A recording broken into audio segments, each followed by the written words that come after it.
So this one will be, the first one will be for short range. So I'm gonna turn down the volume just a little bit more because it is still pretty loud in my head. Is the music loud on your guys' end? Um, I had to mute No, stream. yeah, so no, that's fine. Discord, yeah. yeah, same. It's a Yeah. fine volume. All right, good. All right, cool. So here's kind of like the baseline rules for each of the tiers, right? Like the overarching rules. So we're talking about this legend versus any given legend, right? So if there's like a hard counter to their build, it doesn't matter. That's not what we're trying to measure here. We're trying to measure their overall performance. For close range, assume that you are in like a tight quarters, and you can't back out of it. For mid range, imagine that you do, like there's cover spread throughout any of these environments, right? So you have the ability to duck and weave behind cover. Yeah, so a no ability legend, or just like if 5 of the legends hard counter them, then that does matter, right? But like you can't say, well, oh well, Gibby offsets Fuse, making Fuse useless, right? No, that's not how that works. You know, that's what? And are we assuming they have their alts? They have their ults. We're talking like overall. So this could be like you pretty much go into this situation either with ults, without ults, with ults, without ults. It's kind of an overall possibility. Like we're trying to gauge overall ability, not just like very hyper specific situations. So we can include tax and everything, but at the same time, it's not going to be the be all end all. Right, exactly. So, hey Savvy, welcome. Thank you for joining the Legion. I don't know, Savvy, if you've ever played Apex, but we're doing a tier list right now. So the idea is that like at close range, they're stuck at close range. At mid range, they are stuck in mid range. At long range, they are stuck in long range. So like saying like, well, Val can use her ult to zoom over and make a long range fight into a short range fight.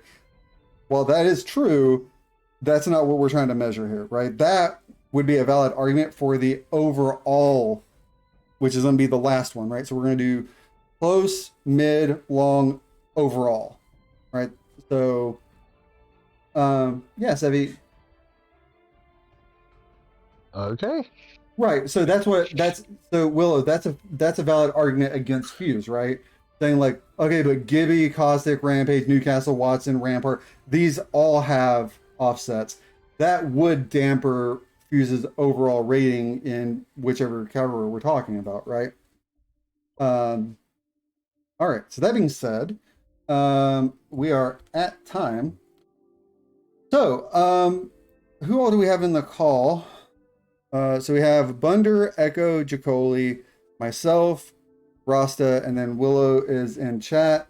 If anyone else joins in, we will add them into the discussion. But we're going to go in the order of names in the lobby right now. So, well, Willow's at the bottom anyways, so that works. So we're going to go... so we're going to go through this, essentially these in the order that they're stacked up. So, Echo, where would you put Ashe? Ashe?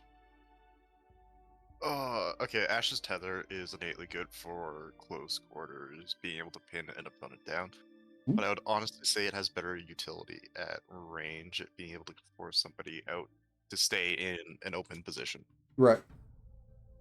Probably better from, well, you don't want to use it at long range because it's so slow, but I honestly don't think that there's necessarily a, like, I don't think Ashe has any drawbacks. I also don't think Ashe has any pros. Yeah, okay, honestly, actually, before we continue, we should actually go through what the meaning of each of these, like, you know, actually mean. So Apex means that they are in their prime in this situation, right? Oh, hold up. What? Oh, my bad. Oh, you're good, Russell. So Apex means that they are the ideal legend in this situation. They are at their peak performance at this range, right? For the first thing. At the third one, Apex is going to be they're the best overall, period, right? But Apex in this situation is like if you put a character in Apex for close range, you're not going to be putting them in Apex for mid range and long range. Does that make sense? Mhm. S tier means that they are great at this range, but it might not be their strongest. So, like, one character might have Apex SS, right? That could be their ratings, but they should only ever have one Apex because Mhm. that's their top end. All right, yeah. See you later, Savvy. Thanks for dropping by. S just means that they are great at this range. They have a viable tactic, they have a viable ult, and their passive is of use in this situation, right? Now, again, we are talking about our skill level, but also people better or worse than us, right? This is overarching for that. So think about this as like ideal players and mid-tier players and low-tier players. Does that make sense? Okay. Take that into account when you're making your decisions. Out of element means that this is the worst possible situation for them. Their tactical, their ult, their passive are all negatively impacted by this range, right? Yeah. B would be just it's not their worst situation, but they're still not good. Period. And then in between S and D is a judgment call, so to speak. Okay. So that being said, back to Echo again. Ash, where would you put her for close range?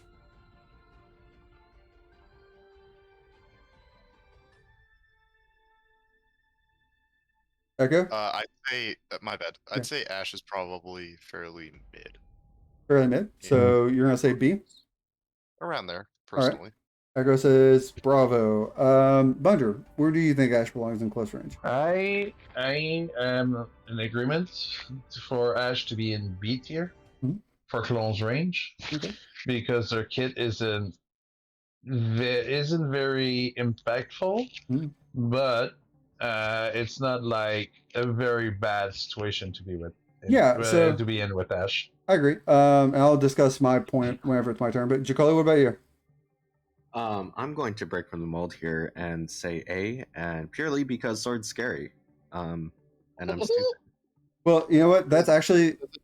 Does it do extra damage? It doesn't do extra damage. Not to my knowledge. Oh no, it's just psychological. Yes. Okay. Because especially like if you're facing up against a newer player, they're like, "Oh shit, she has a sword. What the fuck?"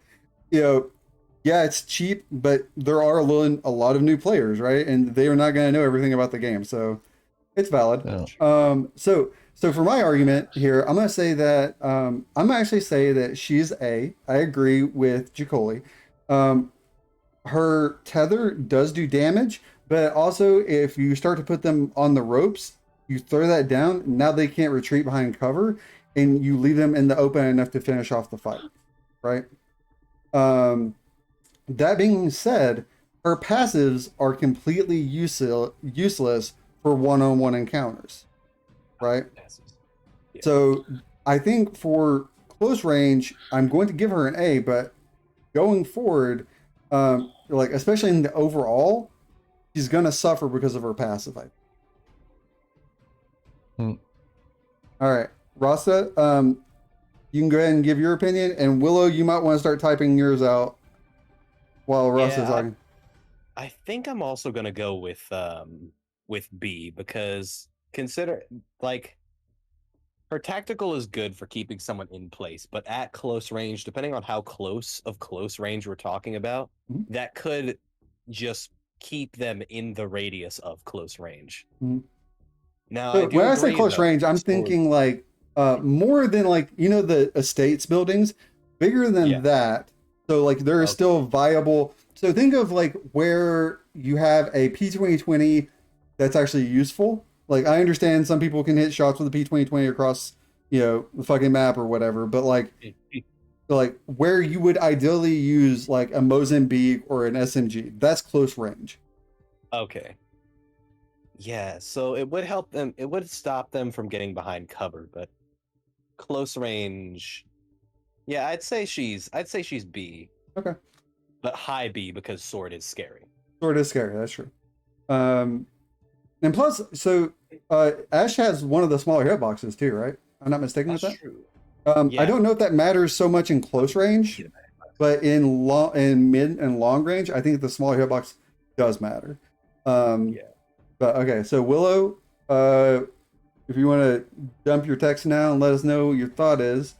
Oh Jesus! All right, so assuming close quarters, Ash's tether doesn't limit the range too much, so it only does damage. Her passive is useless in 1v1, and her ult is not going to be too useful other than pulling a bamboozle. But if her opponent sees the animation, she's getting a full mag to the face. However, her small hitbox does give her a minor edge. Overall C for close range. Okay. So I think we average out here, we're going to say that Ash is a B then, right?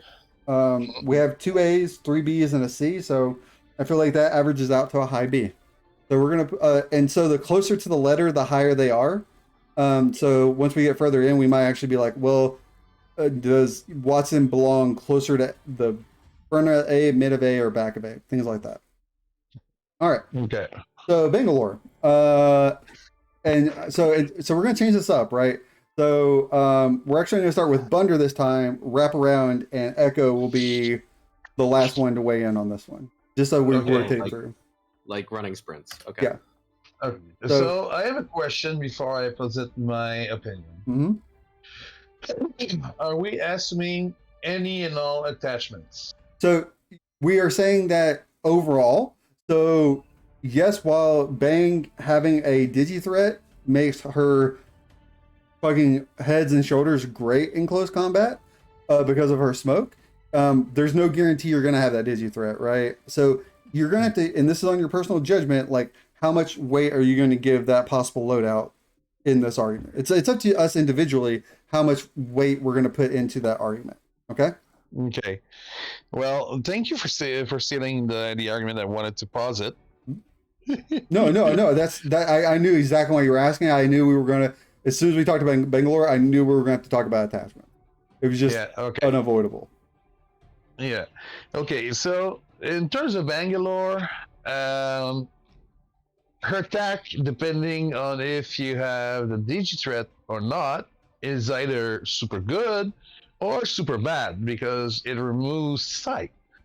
And in a close range fight, if you don't have sight, you don't know where you're shooting. Granted, the enemy doesn't know either. So the attack is kind of a toss-up. The ult, very, very, very not useful in close range. Agreed. And attack in close range is actually pretty decent because if you're a faster target, you're a harder target to hit. Yep. So I'm going to say in close range. Echo, you change your name back right now. Actually, no. Echo, make your name Echo so that you are in line where you're supposed to be. And we're gonna let it pass this time, but your name should be Echo in the server, anyways. I swear. Okay. It's kind of hard because the attack is the one that really messes it up. Mm-hmm. I'm gonna say that Bangalore will be a low A. Low A. Okay. All right. So Echo, we are going to skip you and come back to you, but once it's Chicoli turn to go first, we'll go into the natural order of things. So Chicoli, where do you weigh Bang? So I'm actually going to, I'm going to differ a little bit. I think that Bang's advantages at close combat were understated because, correct me if I'm wrong, but we're talking about not only beginners but also more experienced players, right? Yeah. So I would say that an experienced Bang player can see through the smoke a little bit better. Mm-hmm. And I know this because I've played Bang quite a bit, and it's not that hard to start to get better at seeing through smoke. Mm-hmm. So I think that Bang players are just going to be exposed to more smokes. They're going to be able to see better in that. So I think her attack is more useful in close quarters than previously stated. Okay. I also think that while her ult isn't great at CQC, it can be nice if you know that everyone's at low damage. You can just danger close and the encounter in your favor. So I'm gonna bump that up to either high A or low S. Gonna need an answer, but Low S. low S. Gotcha. So, I'm going to put her in Apex. Here's my reasoning. Okay, so Jagoli hit on it, right? That if you're playing Bangalore, you are controlling when the smoke comes out. You can always make sure that you're putting yourself into an advantage when you use the smoke, right? Now you won't always know if your opponent has a digi threat, but you know when you have a digi threat. You know when you're like, well, I already have them weakened. I'm not going to pop my smoke now and make it harder for myself to knock them. I'm going to say that Bangalore is at her optimal in close combat. Now, the argument could be made that her ult, since her ult is not great in close combat, but I think that it is better at, I think that the benefits of her tactical and her passive are so much stronger in close range than what her ult does at mid range, that I have to say that she is at her best in close range combat, period. To the point where, like, and this is to say not every character is going to get an Apex, right? Some characters, like Lifeline, is probably not going to have an Apex in the one-on-ones, right? But I think because her speed boost, if you know how to use it, is absolutely phenomenal. Because you don't have to get hit by a bullet for it to be activated. A bullet just has to be near you. In fact, a grenade can be near you and get you going, right? I think so. I'm going to give her an Apex on this one. I'm not going to over talk or anything, but that is my stance on Bangalore at close range. Rasta, that's you, bud. Oh, I was muted. Hold up. Okay, so see, it's tough because you guys are bringing up a lot of good points that are actually raising my score. I was actually gonna start out at C for her. Oh wow! Because just because there's so many dependent variables for Bangalore to be good. Because you could have someone like optimally. A Bangalore is experienced with their smoke, knows when and where and how far away from themselves to put it to give them an advantage instead of screwing themselves over. I'm saying this as someone I played a bit of Bangalore, but I'm not like an expert with her. I'm no bang bang. But then I also think about the passive, and the passive is one of the best passives in the game. It's the fastest. It makes her faster than any other legend. Period. Right. She's the fastest legend when her passive is. Now I will note that her passive does have a pretty extensive cooldown, and especially at close range, you're never going to get a second adrenaline rush in close range. The fight will be over before you pop. I want to say it's about 10 seconds or 12 seconds from the end of the adrenaline rush till the next time it can be procced. But I don't know that for sure. If someone wants to look that up for us, I would appreciate it. But yeah. Looking that up right now. I know it lasts for 2 seconds. Does Bangalore's passive have a cooldown? 3 minutes. Oh wait, no, that's her ultimate. That's her ult. Why do they lie to me? Hold on. Anyways, but yeah, I was thinking about her tactical, not tactical. Her ultimate is good, like you said, if you're trying to just get everyone down. But it also but that's also, I should note, it's not everyone, right? This is one-on-one. There's no other enemy squads. It's you and one person. Right. So optimally, a Bangalore would be able to toss her ult in and then time her, or as best as they could, time their double time to where it kind of negates the slowdown from her ultimate. I'm just trying to think of like the greatest Bangalore play I can think of in a 1v1 close range. Mhm. They throw in their ult, they get hit by their ult, but they time it so that their double time kind of negates that. Then they throw down their smoke so that while the enemy's vision is also blurred and they're staggered, they're able to get through the smoke and get a good angle on them and take them out. Yeah. But there's also so many ways to mess things up and make things worse with Bangalore. Like, I mean, for there's instance, that argument can be made for any character, though, right? Any character right, in the hands of a novice can backfire. right, exactly.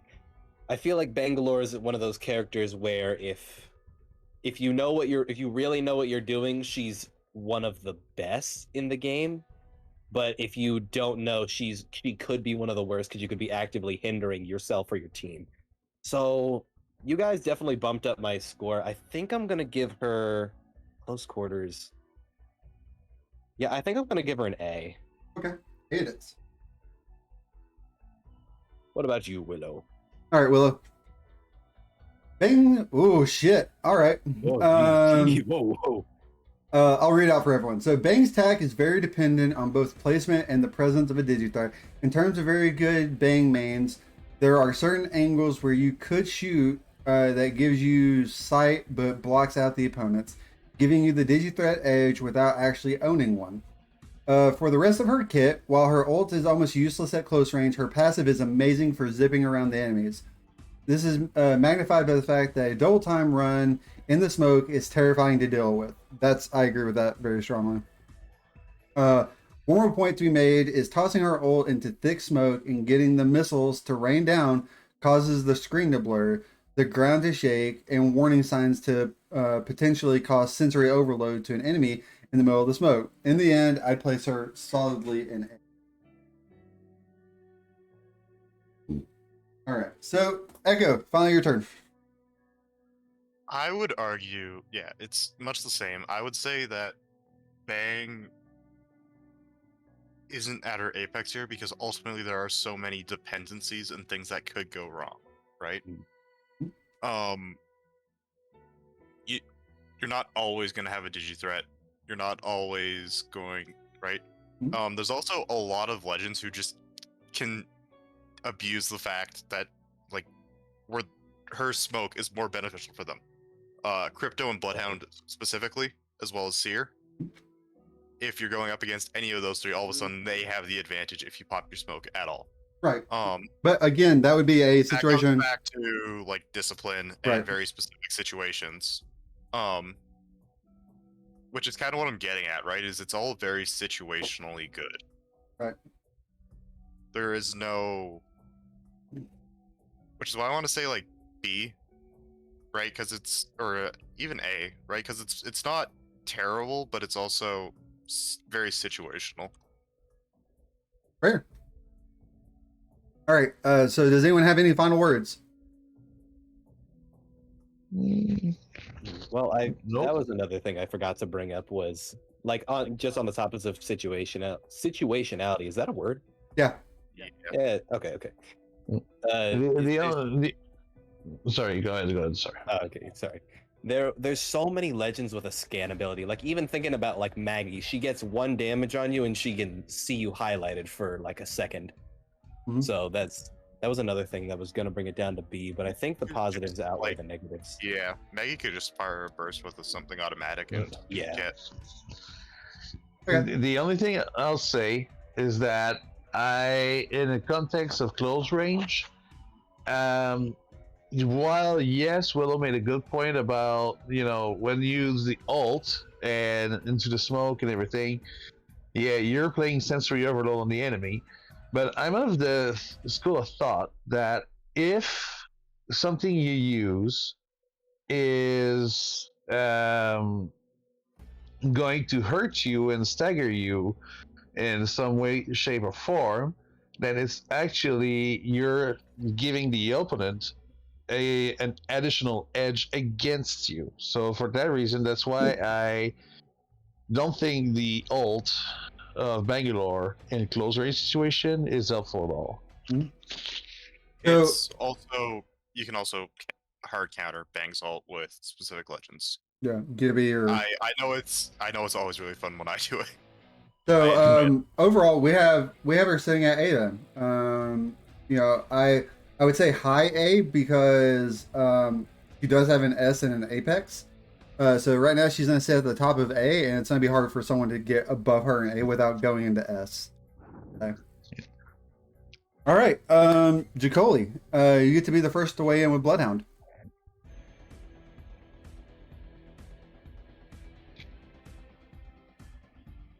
Jacoli, you are muted, my guy. Or is he even here? Sorry.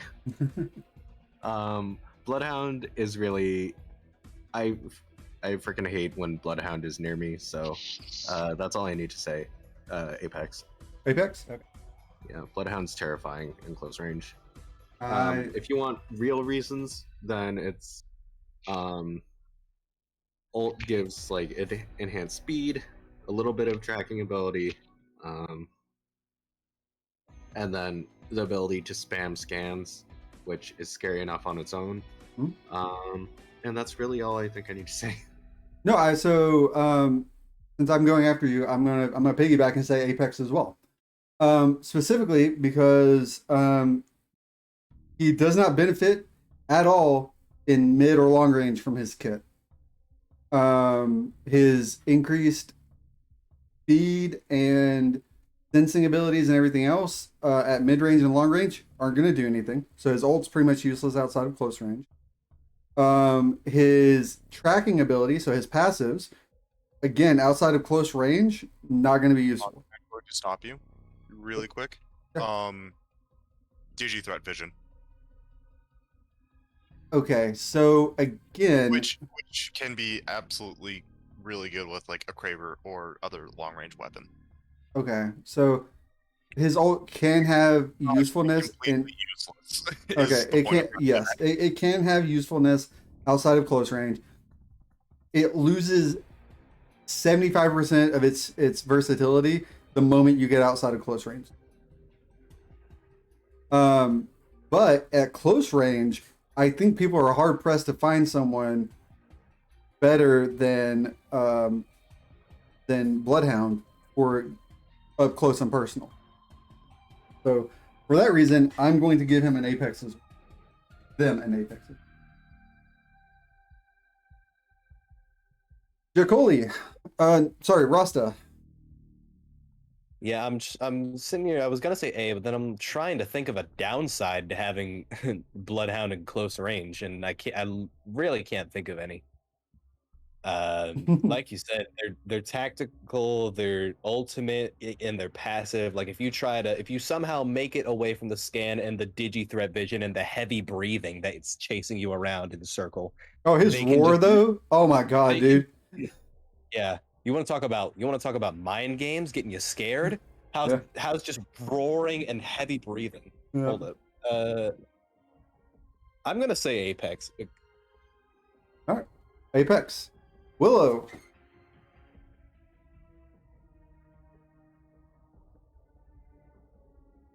All right, we'll skip and come back. Bunder. I will say, for many of the reasons said before, Apex. Okay. Because if there's one thing that a Bloodhound player can have is constant information. Mm-hmm. And knowing where your enemy is, where they're moving, where they're looking, and yada yada yada. Like, I lose a lot of games because I don't know where the heck things are happening. That's true. So, and in terms of a, sorry, go ahead. No, and he solves that problem for you. Yeah, it solves this problem for you. So for a low tier to mid tier player, like the tactical and the passive are gonna make all the difference compensate in the world. a lot of, they're gonna compensate for a lot of game experience, and even experienced players are going to benefit from having an actual visual, even though they can rely more on sounds and everything. And yeah, that ult be terrifying though. So yeah, Apex. Apex again. And Echo, and then we'll circle back to Willow. Oh yeah, I'm gonna, for all the reasons that have already been said, I think Apex is a good spot. And back to Willow. Are we go? Is it going to be our first 6 Apex? 10 seconds. Yeah, 10 seconds. So, I mean, even if Willow gives them an out of element, which I would just strike that shit down immediately. Anyways, I think we can safely say I want to see what Willow says, but I think it's safe to say that I mean he already has 6 Apex arguments for him right now. Anyways, or votes for him. Okay, there it is.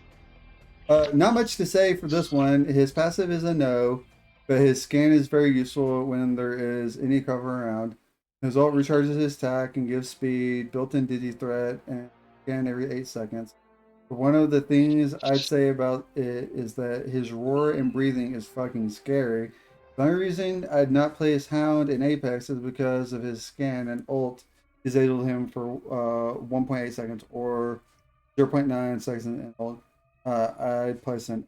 Okay, so Willow broke the Apex chain, but it's an S, and I mean it just averages out to him being Apex.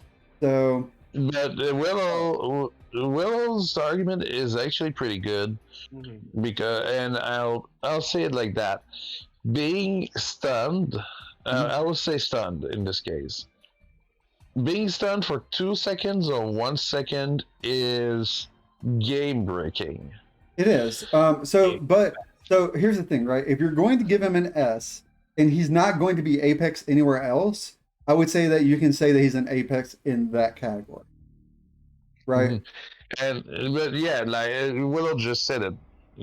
2 seconds is stun. 2 seconds stun in close combat is very hard to come back from. Yeah, and you can't cancel out of his tactical, can you?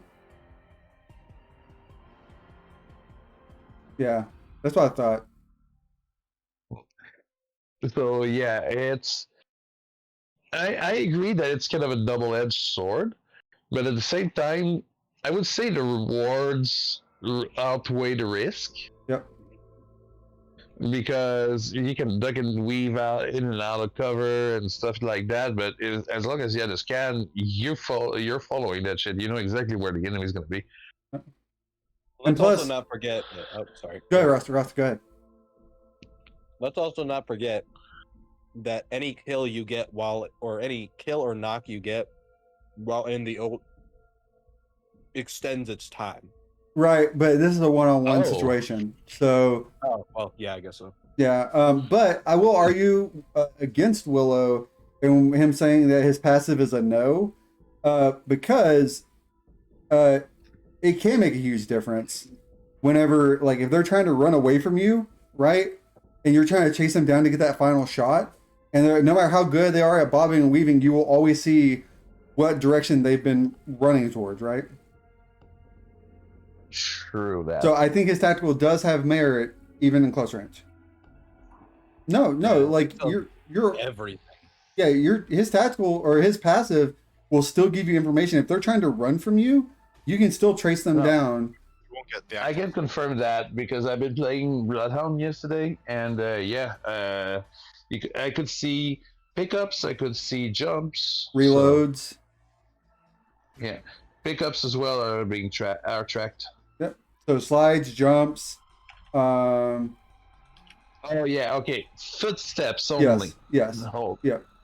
All right. Cool. So Bloodhound is our first Apex predator. Yep. So I go first on Caustic. So here's the thing. Everything that we could say about the downsides of Bangalore Smoke are nullified for Caustic in one-on-one. The smoke hurts. He sees through his own smoke.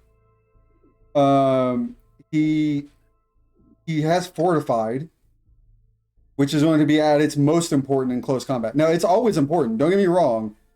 Fortify is going to be a game changer for all the legends that have it at all ranges, right? But at close combat, it means more because if you get in a standoff, a one-on-one where neither of you can get to cover, you can put more bullets into them before you die than they can put into you. Period.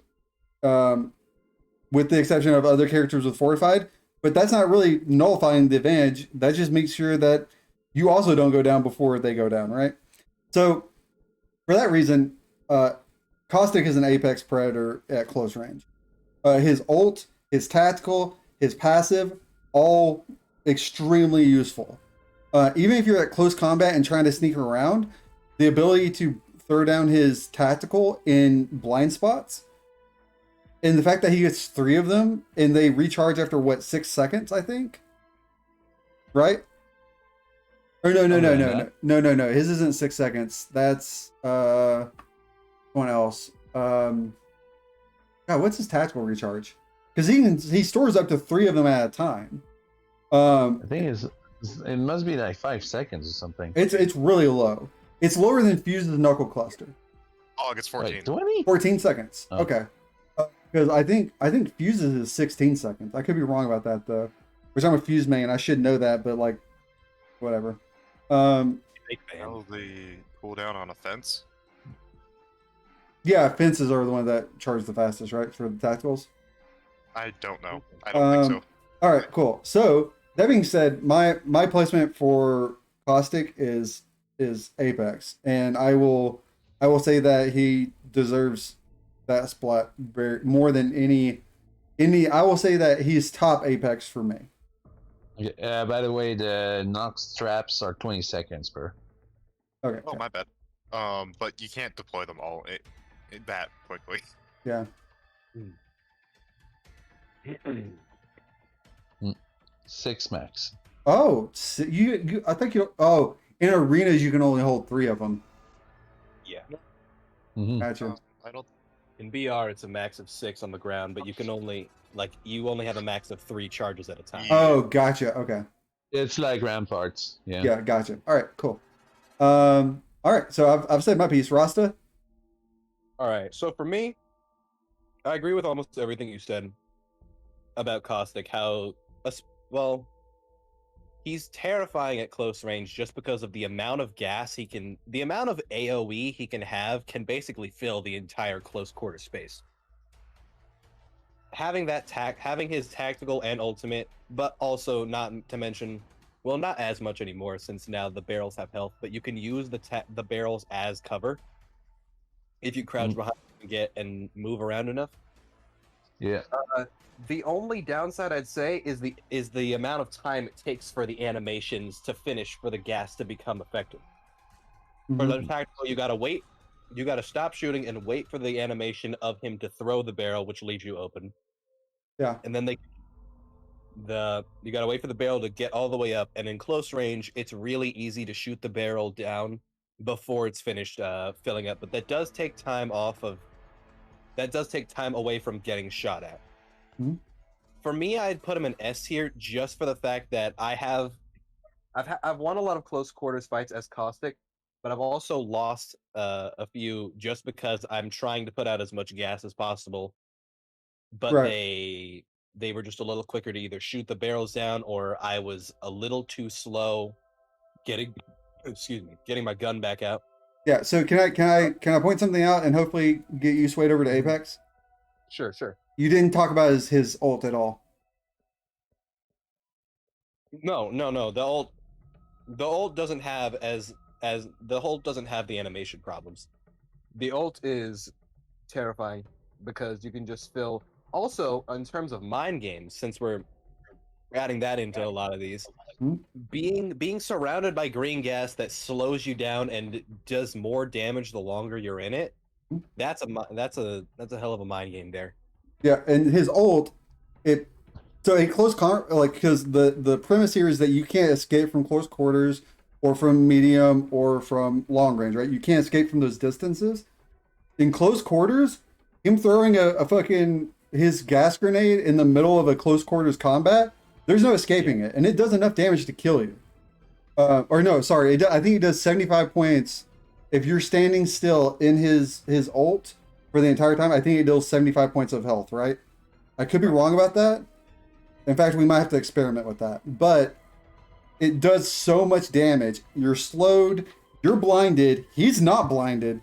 So I just want to point that out. If you're still saying S, I will put him S for you. But I'm just saying, like, any argument you can make for Bangalore, you can make better for Caustic in every way possible.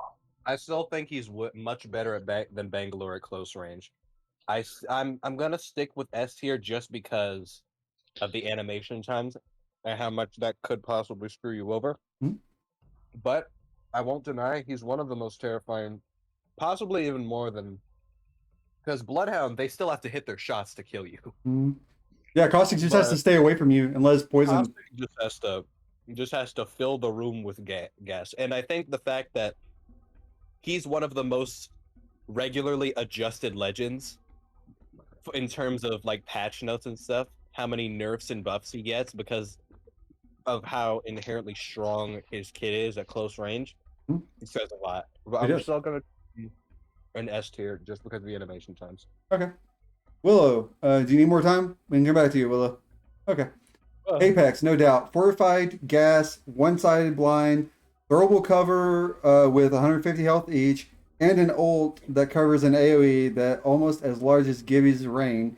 If you can't get out of his gas, you'll see your health ticking down faster than when you sit in ringed, creating crippling anxiety and emotional damage. Also, against Rasta's argument, throwing cans inside ult is nay impossible to counter. 100% Apex. Which we didn't talk about is fortified Rasta either. Like, we didn't touch. That was one of the things I was about to mention when it was going to go my I turn. did forget to mention I'm gonna say Fortified can only really swing equal skill matchups. Right. Yeah, well, I mean, it'll make a skilled player crush harder. So,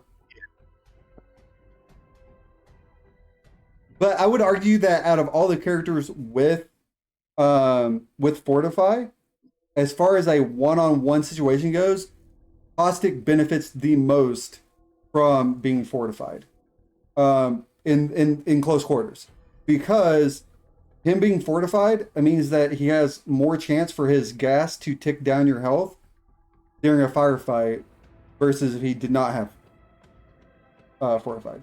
But that being said, Rasta has stuck solid to S. Willow has Apex. Bunder, what's your rating?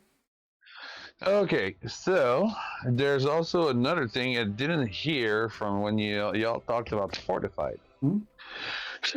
Fortified not only lowers the incoming damage, it also doesn't give you the slowdown effect when you get shot.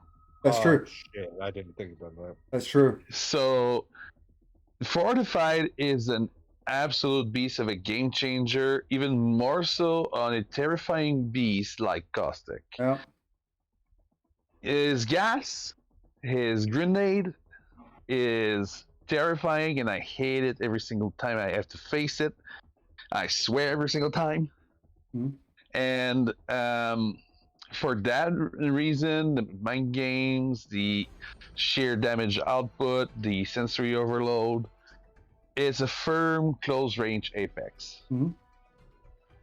And I would say that it's Caustic is a better Apex than Bloodhound. Oh yeah, absolutely. That's why I said at the very beginning, I was like, to me, he's at close range. He is the top of the Apex.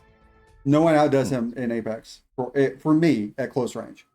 He is the. If I were to pick one legend at close range, Caustic every time. Mm-hmm. You know what? I'm changing my thing to Apex because I just realized I said he was better than Bloodhound and then proceeded to give him a lower ranking than Bloodhound. So That's true. I'll go Apex. Okay, Apex for you as well. Echo, that's you. I'm gonna agree with everybody here. Okay, and Jacoli. I don't love the sound of my own voice enough to just repeat what everyone said. So. Apex, got it. So we have our first 6-star Apex. Unanimous vote. Yep. All right. Also, so I think this will be the first time that this actually becomes important. Once per ranking, you can call to be the first one to speak on a legend. So if you main a character, you can say, "Hey, I'm going to speak first on this one." And I think this is important because I know crypto is a main for some people. Yep. So I knew Willow would want to be the first one to talk about crypto, and I'm going to be the first one that wants to talk about Fuse. But I'm going to save it for mid range. Okay. Well, I shall So use it in should- close range. Well, how's about we add to that and we say if someone wants to call the first on on ranking a certain legend, they get the first pick ranking on all ranges. Yeah, that's fine. Yeah. So yeah, you can claim your main. Claim your main. Okay. So Willow's already claimed crypto. I'm claiming Fuse out the bat. Jacoli, I assume you're going to take Valk. Yeah, I'll take Valk. All right, Rasta. who- No. I'm gonna. It's fine. I'm gonna, because I know, I feel like everyone's gonna have similar thoughts on Pathfinder, so I'm gonna claim Maggie. 'Cause Maggie. I got an argument to make there. Okay, and Bunder. My main got taken, which is I'm fine with. So I'm not gonna claim ranking. At You all? can claim second to speak on Valk. Well, I mean, I'll take that. are you sure you don't want to claim? I mean, there's other characters that you play. Who do I play the most, Og? Right, but it's already been taken, so why not take it for like Newcastle or Gibby? Take it for someone. Alright, fine. I'll take Newcastle. Newcastle for Bunder. Okay, It's okay, Bunder. You can DM me your arguments and I'll include them. there you So go. we can poison the waters together. There we go. Alright. All right, so I'm trying to give Willow as much time to get his thoughts out as possible before I start reading. But he has a few messages out, so I'll go ahead and start. Although crypto is not really close range, I wouldn't say he is out of element either. His drone throw mechanic lets him peek the corner on awkward angles. It is pretty strong until it gets burst down. That's true. Yeah, shoot. Having drone blow up is still very good though, since it gives you information. That's true. Because they have to give away their position when they're shooting your drone, right? People will also over prioritize shooting the drone. They Even will, if you're- especially newer players. Actually, no, I would say Tunnel- any player. Most people will tunnel vision the drone. Yeah, because they want to take away that information gathering, right? The ZMP is a good clutch tool that I've used many times. That's true. As well. But I don't. Okay, so I'll save my arguments for my turn. That one. Yeah, it's like they see the drone and they do that thing where sharks go for the food. Their Mhm. eyes just roll back and they go for it. Having a shield break and then triggering EMP is a huge distraction. True. Oh, I think what Will is saying is that if they have the jump on you and your shield's already broken, even at close range, it's worth doing then.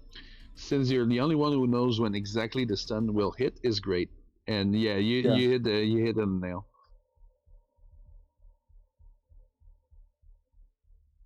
And last thing, Oh, actually, so I have a question for either Bunder or anyone who plays crypto because I've barely ever played them. If your drone is not out and you use your ult, does he just throw it out and automatically use it? You can't use your ult unless the drone is up. yeah, the drone must be out. And okay, so and last thing, throwing a drone in their face is so funny to do. It confuses the fuck out of them and gives you a window. True. Yes. So Willow, what's your ranking? B. All right. So Willow claimed that I did the last first round. So Rasta, it's you up. All right, me. I can't really think of anything other than what Willow said. I mean, at close range, see, if you had come to us a few seasons ago before Crypto got his buff, and then said, where would you put him in close range? I'd put him in maybe C tier, because you can still, well, actually no D tier, because you have to actively get into your drone first before you can do anything. So you'd have to stop, take out the drone. But now that you can just throw the drone and have it as like a little camera for you in a certain area, and then if you need to, you can just back up, readjust to a better spot pretty quickly, if I might add, because the getting in and out of the drone animation isn't too hard. I've definitely done what Willow's done, where you just throw the drone in their face. It may or may not have been by accident, but it's still funny. Mhm. So I'm gonna go. See, one of my only downsides that Willow didn't mention is that you and I know this is the 1v1, but you and your team also get stunned. And as Yes. Crypto, you also get your shields cracked. I think you get your shields. Your shields get affected by the EMP too. They do. So if you're too close range, which that EMP has a pretty big range. It does. So his EMP would cover all of a close combat arena. Yeah. Counterpoint. I said when you EMP after shield. That is true. But not everyone knows that strat. And Right. not everyone can Right. use that. And if they Counterpoint. push to yeah. Counterpoint from Willow. I said when you EMP after shield breaks. Yeah, he Rasta covered that. Yeah. Okay. All right. So Rasta, what's your rating? I think I agree with B tier. B. Okay. I'd say lower than Ash though. I agree with lower than Ash. Or I'll get to my rating. Bunder. Yeah. Anything I'm else? actually gonna go against the grain here. Okay. I'm gonna say out of element. Okay. I do not want to be in a close combat situation with Crypto at all. Yep. His passive is only really good for the team, so his passive is out of the question. The drone, while yes, it gives you a short range detection field, you need to spend some time throwing the drone, and if you throw the drone and you don't place it well, it serves no purpose. And then if you want to replace it, you either have to recall it and send it back again, or go into the drone and then manually turn it, which costs you very, very precious time. And go ahead. Lastly, the EMP, while it is a very good crowd control, the fact that it is indiscriminate and also hits you means it is, to me, an absolute nightmare in close combat. So for all these reasons, I place Crypto in out of element. Yep. So Echo. Yeah, I see both sides, right? Because ultimately, Crypto doesn't. I would say, yeah, Crypto's definitely lower than Ash, as I feel like he has a lot less utility. Yeah. And he's definitely more team oriented, right? Where you can have somebody cover you while you maneuver, right? But the really big thing is if you're playing against somebody playing super aggro, the drone can't see behind it, Yep. so you get screwed. Yep. By the way, I don't know if y'all read Willow continued from earlier. Oh, okay. He said, I'm talking from personal experience, and another trick is to throw while sliding back to avoid EMP entirely. In close quarters, that's not going to be possible. In close quarters, the EMPs aren't covering the entire map. And he says, if I can cut in, even if you don't peek corners with it, throwing it high to get a 360 view around you is very good. Yeah. All right. As you were saying? Yeah, I don't think it provides enough I don't think its tactical provides enough utility, right? Right. Because, like, even with Ash, you're like, oh, yes, they're right here, but, like, and Bloodhound, again, they're right here, but it can be countered by bullets, it can be countered by just going around behind it, too. Yep. So what's your rating? Low B. Low B? Low B. All right. Because it is still useful, it's just not as useful. You call it? Yeah, I'm actually going to say C as a bad Crypto player. Okay. It's really easy to misuse the drone. And even though with the buff, it's a lot easier to get the drone out, most of his abilities do have downtime, which I think cannot really be overstated. Also, I fat finger a lot, and I definitely don't want to be sucked into the drone while I'm in close quarters. yeah. So I'm going to say C. All right, so Bunder actually kind of stole my thunder on this one because I was going to put him out of element, period, for close range. Now, don't get me wrong, and Willow, I want you to hear me when I say this. Crypto is amazing. You do a great job with Crypto. Close combat, he is out of his element. That is not where he needs to be. That's not where he wants to be. While his passive, the Neuralink, does offer viability in close range, there's too many variables that can go wrong in that situation because you are taking time to throw it out. If you accidentally hold it too long, you're going to be sucked into the drone. Going into the drone does take time, and in close quarters, in close combat, there is no time for those things, right? So at that point, you're basically without a passive, you're without a tactical, and you're without an ult. Your ult, even though you know when the stun is coming, you're still going to be stunned. Waiting until your shield, that means that you're already behind the curve, right? Your opponent's already broke your shield, and he has to have at least 50 shield left for it to even matter at that point. So for that reason, I'm going to put him solidly in out of element. Now that being said, we are looking at a situation where we have 3 Bs, a C, and 2 out of elements. So if I'm averaging these together, I would say that puts him at low C. One thing I will say about the accidentally holding it too long. Sorry. Yeah, Ross, one go thing ahead. about accidentally holding it too long is I've played Crypto a few times and it's pretty forgiving to the point where sometimes I'll be trying to go into the drone and I'll take my finger off for too long. Mm-hmm. So it's pretty forgiving time frame between throwing it out, between just throwing it and actually getting into it. Okay. I was gonna raise that point too. It's really as long as if you've played Crypto for like, I'm gonna say like even like 10, 15 games of Arena, right? Like you're not gonna mess that up, right? As long as you're playing Crypto with any sort of regularity, that's fairly easy. Like even it shouldn't be too big of an issue to accidentally hold it too long. Now if you can fat finger it and go into the drone, like Jacoli said, definitely. But I don't think that's as common, right? Like it's not. We were talking about players of decent skill, so I don't think it's fair to rate Crypto on somebody messing up like that, right? So Especially again, if we're not taking that into account for like Bang. Before we continue, Hmm?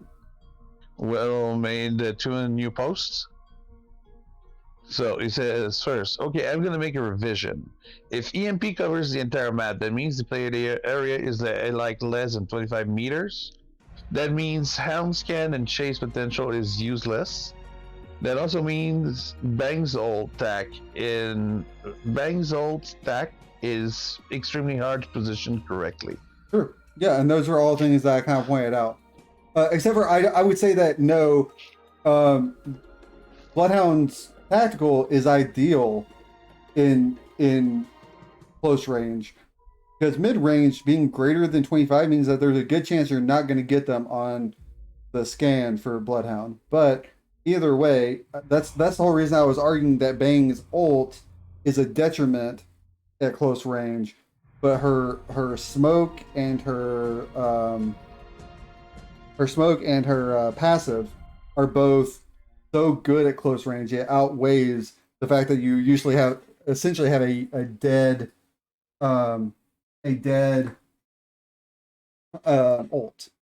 So that being said, I'm gonna put Crypto at C, bottom of C, top of D. I would split the thing, but I can't. All right, so Fuse, close range combat. This hurts. He's out of element. So his knuckle cluster is going to be just as much a detriment to him as it is the opponent. So again, these arenas would assume that there is some cover, like it's possible to get away from your opponent and crouch down and heal. While it is possible to pop his knuckle cluster around a corner to force them out, that's a much better tactic at mid range than close range. Because close range, because I main fuse, I have accidentally hit a wall with my thing trying to peek around a corner, and then I unpeak too quickly and ping my own cover and force myself out of cover. And I have main fuse. And I like to think I'm pretty good at Apex. I'm not great by any measure, but I'm decent. So as much as I love Fuse, like now, admittedly, having the ability to carry like his passive on one-on-ones is kind of not great at close range. Having arc stars that you can just keep launching, but like you're not going to be launching them longer distances, right? So that part of his passive is kind of wasted in this situation. But his like having more grenades, because again, we have to assume that like we don't know the state of your loadout.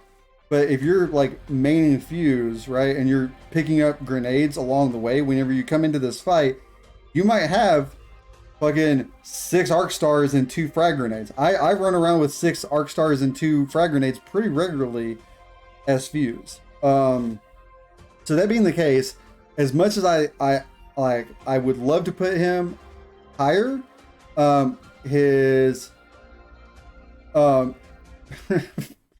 fair enough, Echo. Again, there are hard counters. At short range. Now, actually, hold on a second. There are some legends where Fuse is a great hard counter to their tactics, right? Fuse against a Valkyrie. Being able to knuckle cluster whenever she's trying to jet around above your head, fucking phenomenal.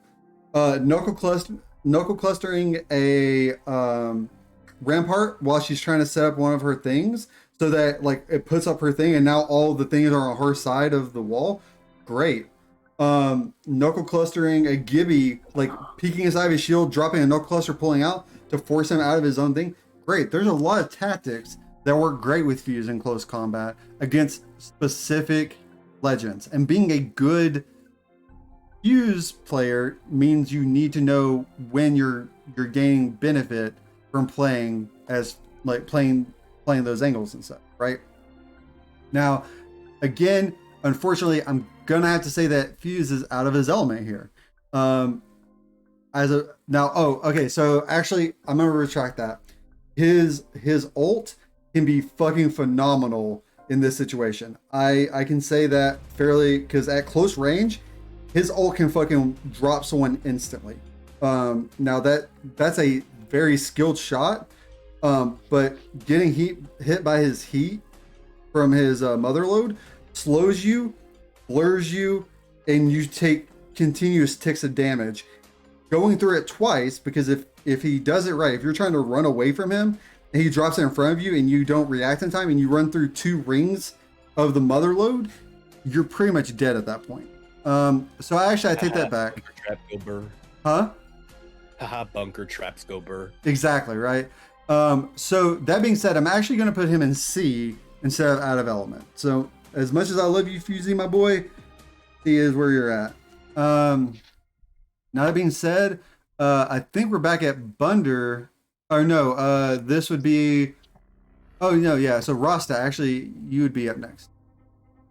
Oh, okay, me.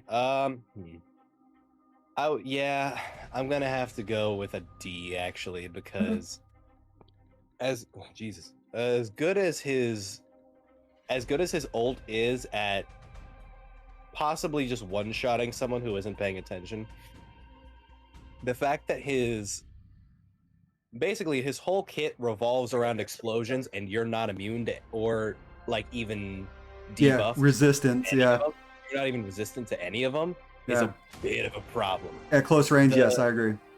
Yeah, the only thing keeping him out of element for me is the fact that you can pretty much one-shot someone without taking out a gun if they run through enough of your mother load.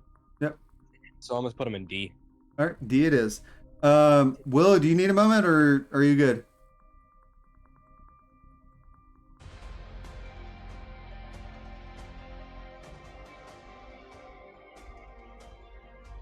Out of element.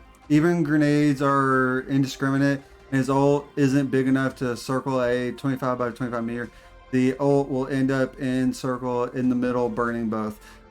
So I main Fuse. I can tell you that you can actually angle it so that like if you force it to hit a wall, it will hit that wall and like spray out on the side there.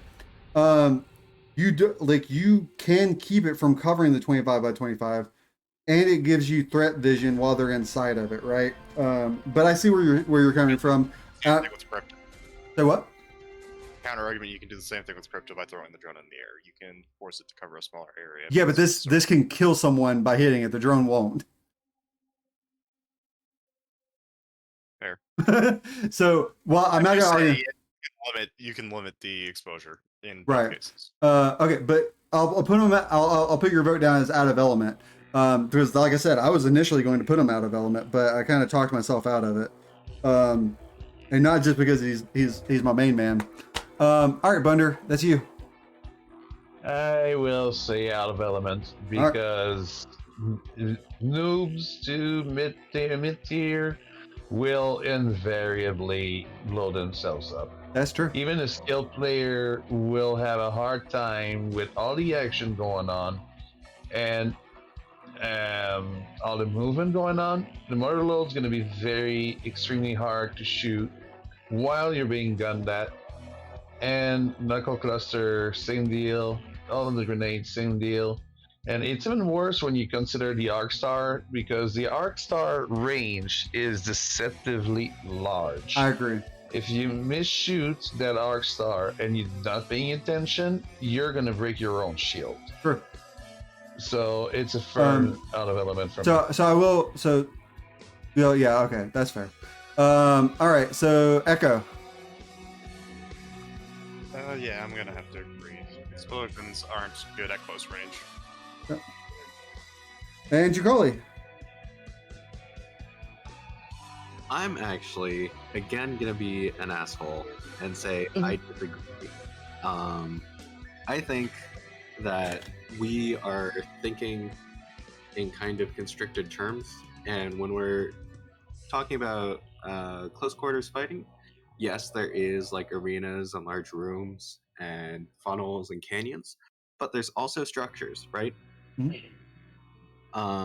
And in my experience, grenades do not do damage through walls. They don't. So, In fact, you can be around the corner from one, and it won't damage you. As long as you are not in straight eye, like line of sight of the grenade, you will not take damage from it. Except for, I think, and I could be wrong about this. I would have to experiment with it some. I think the Arc Star just does a sphere of shock. I don't think that one's actually protected, but I know for sure that the frag and the thermite do not go around If you corners. jump behind a corner, you're safe from the Arc Okay. Star. I literally just Even going further than that, it's like I think the way the code works is it's like a spray pattern. Mhm. So if you're not hit, you can literally. I've been able to dodge so many grenades just by hiding behind a small, not even fully behind, but just a small rock in the way of me, and the explosion of the grenade is enough to stop you from taking damage. Yeah. And I was gonna say something, but I forgot. Well, so this is where I was with you guys. I was putting them out of element initially, and I talked the same points that Jacoli is making is the reason I was like, well, you know what? Actually, I'm gonna go with C instead of out of element because of all of these. Like, you know what? Again, while like a noob or even like a lower like someone who's not used to using Fuse, like even if you're a good player but you're not used to using them, even then you can end up hurting yourself. A medium to good player are going to be able to force them out of cover by knuckle clustering their side of the because one of the videos I posted a while back, things that all new Fuse players mess up or whatever, talks about how if you put a knuckle cluster on one side of cover, they are going to come out that other side. If you're waiting there with a fucking flat line to drill into their head because you know they're about to come out from that side, you're going to drop them before they can even react to you. So there are tactical uses to knuckle clustering even in close quarters. Yeah, so Just made an additional point in chat. Yeah. Mm. I think the big thing is if we bar like prepping rooms, which is what we seem to be talking about, I think it's pretty useless. why would we bar prepping rooms though? No, that's Yeah, well, so. that's like the one useful thing that we've been discussing. Well, That's like the one. So good yes and no. point. These conversations can include like over plentiful like cover, like a ton of cover all over the place, or it can include very sparse cover, right? Like we need to discuss this in very general terms. Like if you can make an argument like, hey, in this situation, say again. I'm going to see them. Okay, so you're gonna push up to C. Yeah. Okay. If we're talking specifically about enclosed environments, C. Open environments, it's a lot more out of element. Yeah. Jacoby, what was your rating? You never said it. I hadn't gotten to that. Oh, go ahead. I will say that prepping rooms is not as easy in 1v1, Mhm. and it can be a trap if you start prepping your rooms. People can expect a delay in tempo, and they can counter push you. Yeah. But if you're playing against someone who's inexperienced or low on health and just wants to take cover for a while, it's not a bad move. And I would actually say that for me, at least, the way that I would play Fuse, I have not unlocked Fuse. I would say B, actually. Okay, B. So, Thunder, are you still sticking with out of element? Yes, sir. All right, cool. Willow, are you sticking with out of element?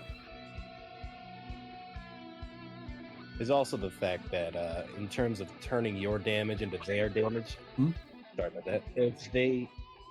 If you stick them with an arc star and then try to run away, they can just chase you down and Sure. turn your arc star into their arc star. Well, I mean, they're still going to take damage. So that's the whole thing with. So anyone who plays Magic has heard of the deck. Red deck wins, right? It's a format. It's a deck archetype that says I don't care if I'm at 1 health whenever I win this fight. As long as I win, that's all I care about. And if I have to hurt myself to get you to 0, I'm willing to do that, right? I like that. Whatever that is, I like that. That's red deck wins, right? Or red black or what's the Rakdos wins. Either of those deck formats are saying like I don't give a shit what my life total is. A win is a win, right?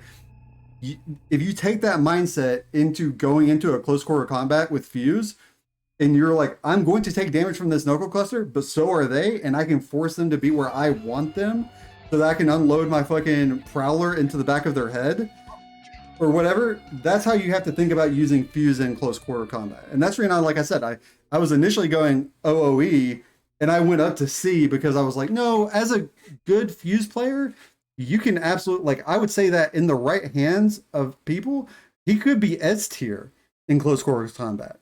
As long as you're willing to be aggressive, you hit your shots, it doesn't matter what your life total is at the end of the fight. As long as you kill them first, you win. Right? I'm going to circle back to an argument I made with Crypto, which is if you're hurting yourself while using something, you're giving the advantage to the enemy. Wrong. As long as you're hurting them in a way, like, so if you're both taking 25 points of damage, right? But you're forcing them out of their cover to do it, or you're forcing them into a negative situation, either way, you're still at an advantage at that point. Just because you're both taking damage doesn't mean you're giving them an advantage. And I will give you an additional counterpoint. You're still missing, you're still without a gun for like 0.5 seconds. His while knuckle you're cluster? throwing nades. His knuckle cluster is very quick to come out. Very quick to aim and everything else, but yes, you do put your gun away to do it. Now, luckily with his knuckle cluster, you can cancel out of his knuckle cluster. So if you go behind cover, you pull out your knuckle cluster, peek around corner, and they're behind or something, and you're no longer optimal, you can switch back out of your knuckle cluster almost instantly. Yeah, but then again, as you said, it's behind cover. Right. So that's what I'm trying to say is, yeah, you're right. If you're aggressive and you're nailing your shots and you're throwing your nades and you're taking damage while giving damage, there's still functionally a 0.5 or 0.2 or 0.3 seconds where you're not actively firing anything. Right. And that's those 0.2.3.5 seconds where the enemy is actively firing. And sometimes it all comes down to a blink of the eye. You just need one Where'd Willow bullet more. Huh? Willow go. Willow dropped a few minutes back. Oh, I just now saw. Because he said okay, and then he because I asked him if he was sticking with OE, and he said okay, and then I thought he was typing something while we were talking. Maybe the Canadian internet fiasco is spread. Oh no. No, the Canadian internet they is fixed it. fixed. They fixed it.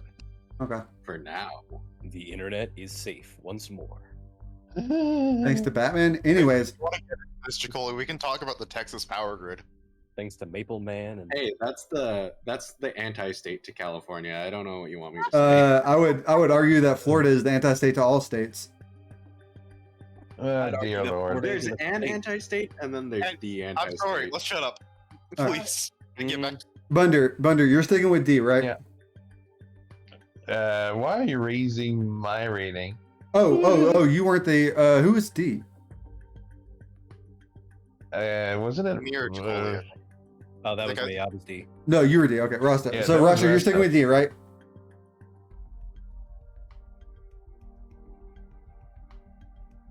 Rasta, you're sticking with D? Yeah, I'm sticking with D.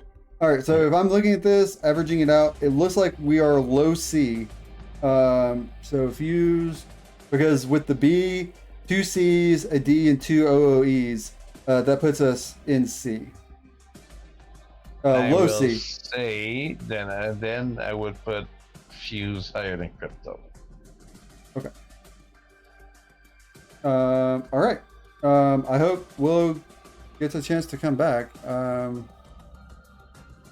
But okay, so Gibby, no one claimed Gibby. So I think that actually puts us at Rasta, getting to speak on Gibby first. All right, Gibby. I think Gibby's going to be pretty high up there. For close He range? may not. Yeah. For close range, yeah. He doesn't do direct damage, but the fact that he has, as long as he's ADSing is, depending on the gun, not as good of an idea when you're at close range. But if we're talking about close range isn't like right in each other's faces, having one fortified, Mhm. 2, an arm shield that comes out as long as you're ADSing and has 75 health. It does bleed through now, but it's still 75 damage that you wouldn't have taken otherwise. Sure. And 3, a shield that, depending on how good you are, can make you completely untouchable as long as you're on the other side before they are. Right. I think Gibby's. What's Gibby's passive again? I forget. No, wait, his passive is the arm shield. Never mind. Yep. And Yeah. his ult is the only thing. No, but then his ult plays into his. Shield. His His tactical. ult plays into his shield. Yeah, and you can force them into an area that you want. Yep. I don't find anything wrong with Gibby right now. No. there- Also, don't forget the fortified. Oh no, I said fortified He did. earlier. Oh, okay. Yeah. The only thing I could say as a downside is he's got one of the biggest hitboxes in the game. he does. He has the largest. The Uh, largest, yeah. So it's him, My caustic. counter argument to that is Yeah. the reason as to why they have fortified. Right, Yes. exactly. The bigger the hitbox, the more likely they are to have Kind of- fortified. Yeah, the idea being that it cancels out for the bigger Mhm. hitbox. Right. So if those two cancel out, he's still got an arm shield and a full kit that revolves around not taking damage and making sure that enemies are where you want them to be. Yeah. So I personally, I'm gonna I'm gonna- say I'm just gonna make one more comment really quick.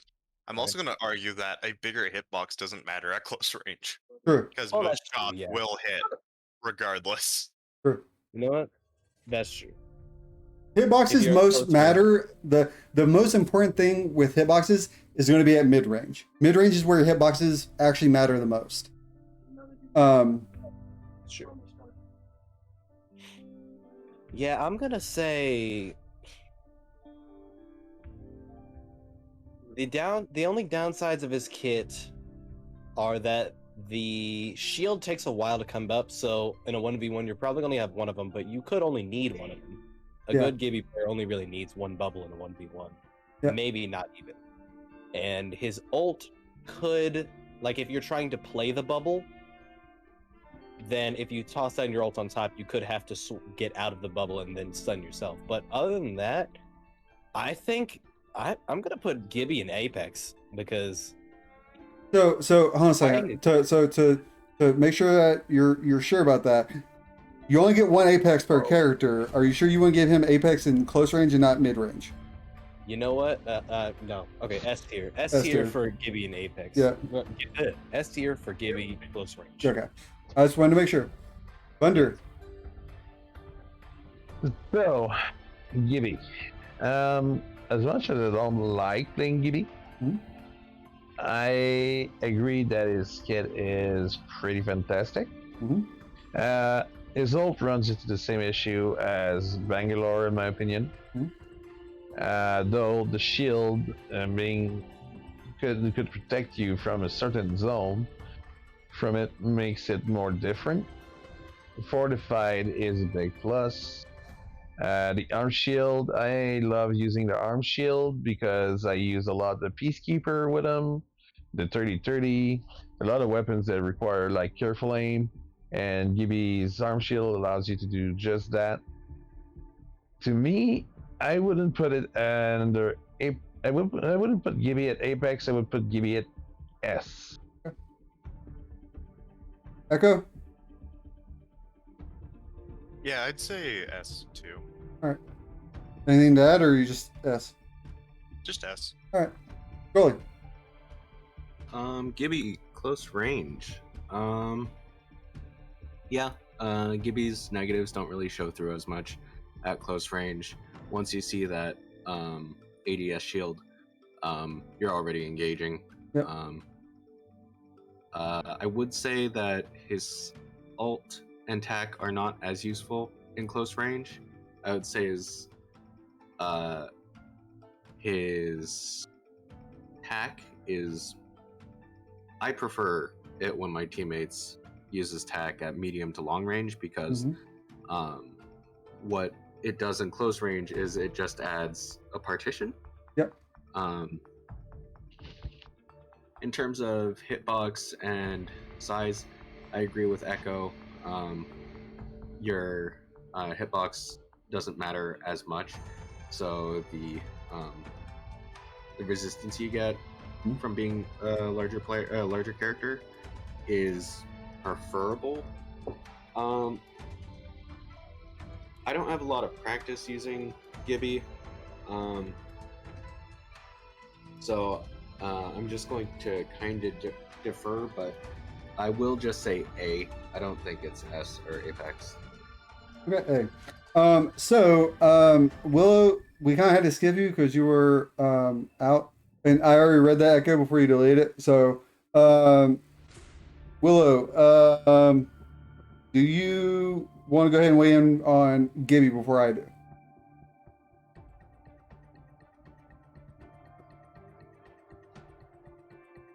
Wait, Bunder, you're in Newcastle, right? Was your legend? Yeah. Yeah.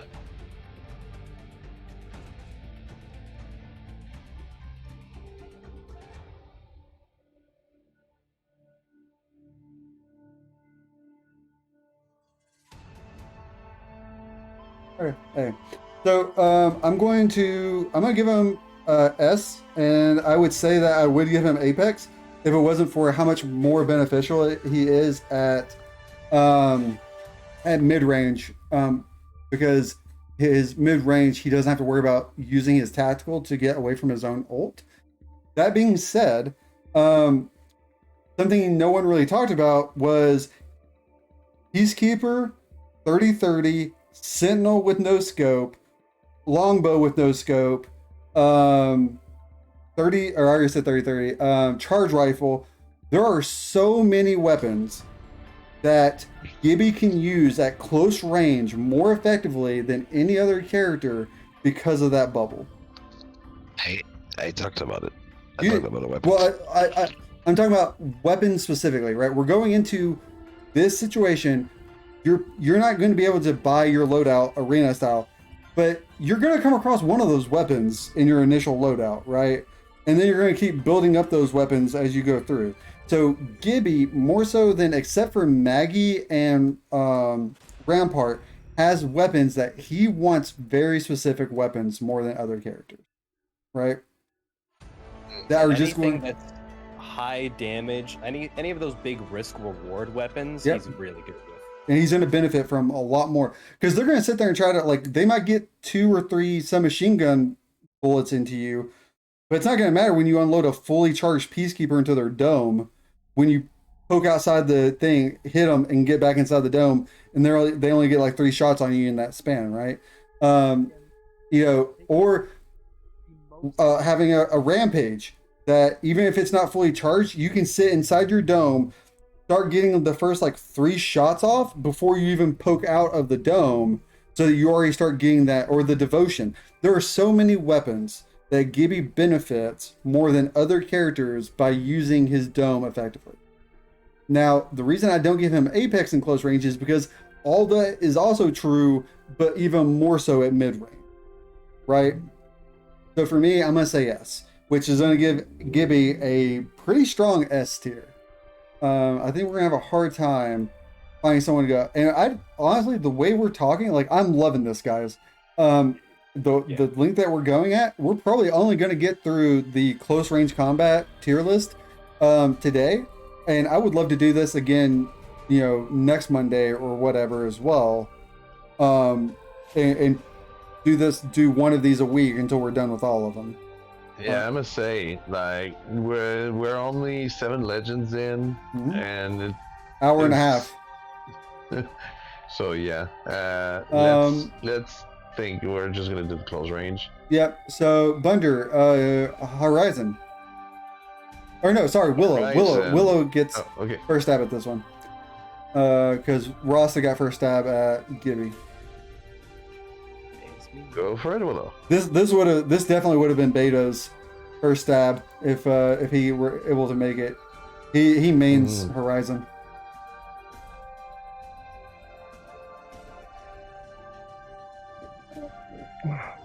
Yeah, I'm kind of excited for when we get to Skip. mid-range and long range because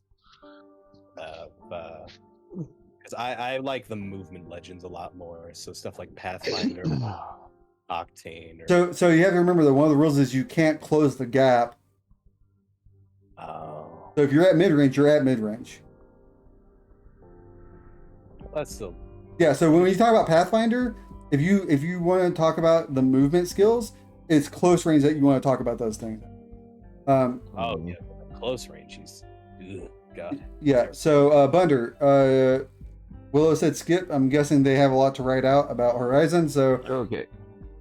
So I will say this. I will preface this with this. I have not played Horizon. I have not seen Horizon much. Only fought against Horizon a little bit. So literally, I just went and reread what Horizon's abilities are.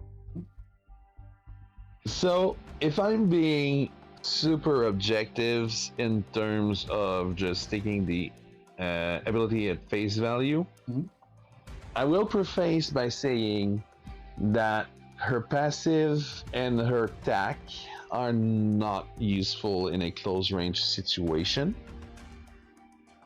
Her ult is very devastating. it is. I will, based on this. Also, Bunder, I'm gonna give you a little piece of information really quick before you make a decision. Her tactical is actually very useful in close range. Her tactical is more useful in close range than anywhere else because not only can you gain the high ground automatically because you can stand on top of that pillar of 4s, but also you can use it as a trap. Like if they're coming around a corner, you can throw that down, force them into the air, and shoot them because they're going to be disoriented as soon as they come around that corner. And all of a sudden they're in the air and they're like, "What the fuck is going on?" Then you give yourself an immediate advantage. Just letting you know, because I know you haven't played Horizon. I have. I don't play her nearly enough to be an expert, but I've seen her be used in very devious ways. Okay, so I admit I didn't think of that. Yeah. My original ranking was going to be a B. because while most of her kit had originally didn't scream that much use to me in the close range, but the ult was great. Now that you mentioned this, I will put Horizon at A. A it is. Echo. Real quick and say apparently Horizon's only 37, which I thought she was older. No, she is 87. Well, Biologically, Years. biologically she is 37, but in her actual age is 87. Actually, no, I take that back. 92. I think she lost 55 years. Right? Echo would know So what better. you're saying, No. so what you're saying is Horizon is no, I'm not gonna do that joke. Gilf, I don't want yes. to get cancelled.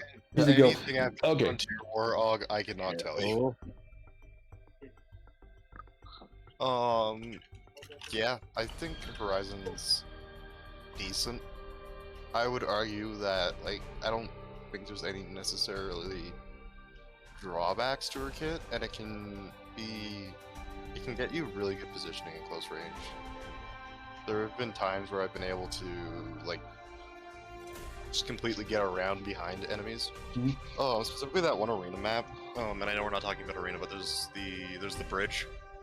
Yeah. And then there's Drop off. No, the bridge one is Phase Runner. no, not Phase Runner. Frick, it's the one with the No, the twin- one. Tropical You know land. that one. Oh, Encore, Habitat 4. yeah. Encore. Uncle. Oh, Oh, Oh, yeah, oh, the big one, yeah. Seer one. A Yeah, really yeah. big the one. the big That wasteland one. Yeah. So you head to the top, right, and you've got the brick, the little thing platform that comes out. Mhm. I was able to use Horizon's ability to get over that and then behind the enemy while they were grabbing the mats there, which was like instant win. Yeah, So like Horizon. I think like an A, I think it could be a bit more useful at mid range, but ultimately I think like there's no downsides to her kit at close range. So you're going with A, right? Mhm. Okay.